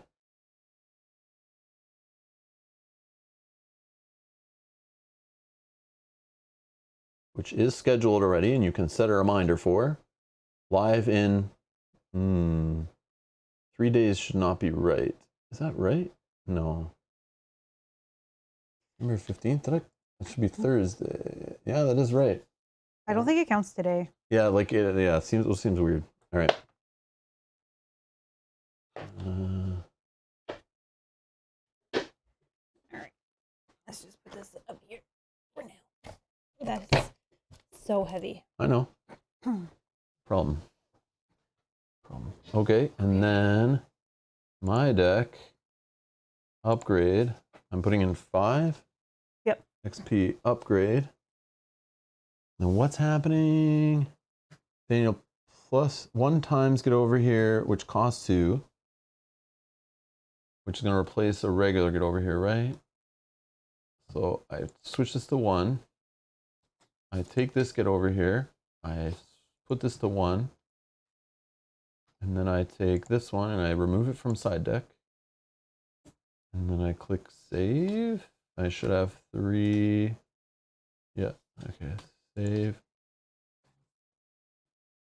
And then I take this URL and I put it on the next video's description, next episode, save. So in the next episode, it's saved. The deck list should be updated so you can see the changes in the next one. Beauty. And then what I'll do is change them physically right now because I know I'll forget after when I'm cleaning up. For some reason, I always do, unless I gotta just do it right away. I just changed mine. I do it right away. So I'm just changing 1 get over here. Let's try that.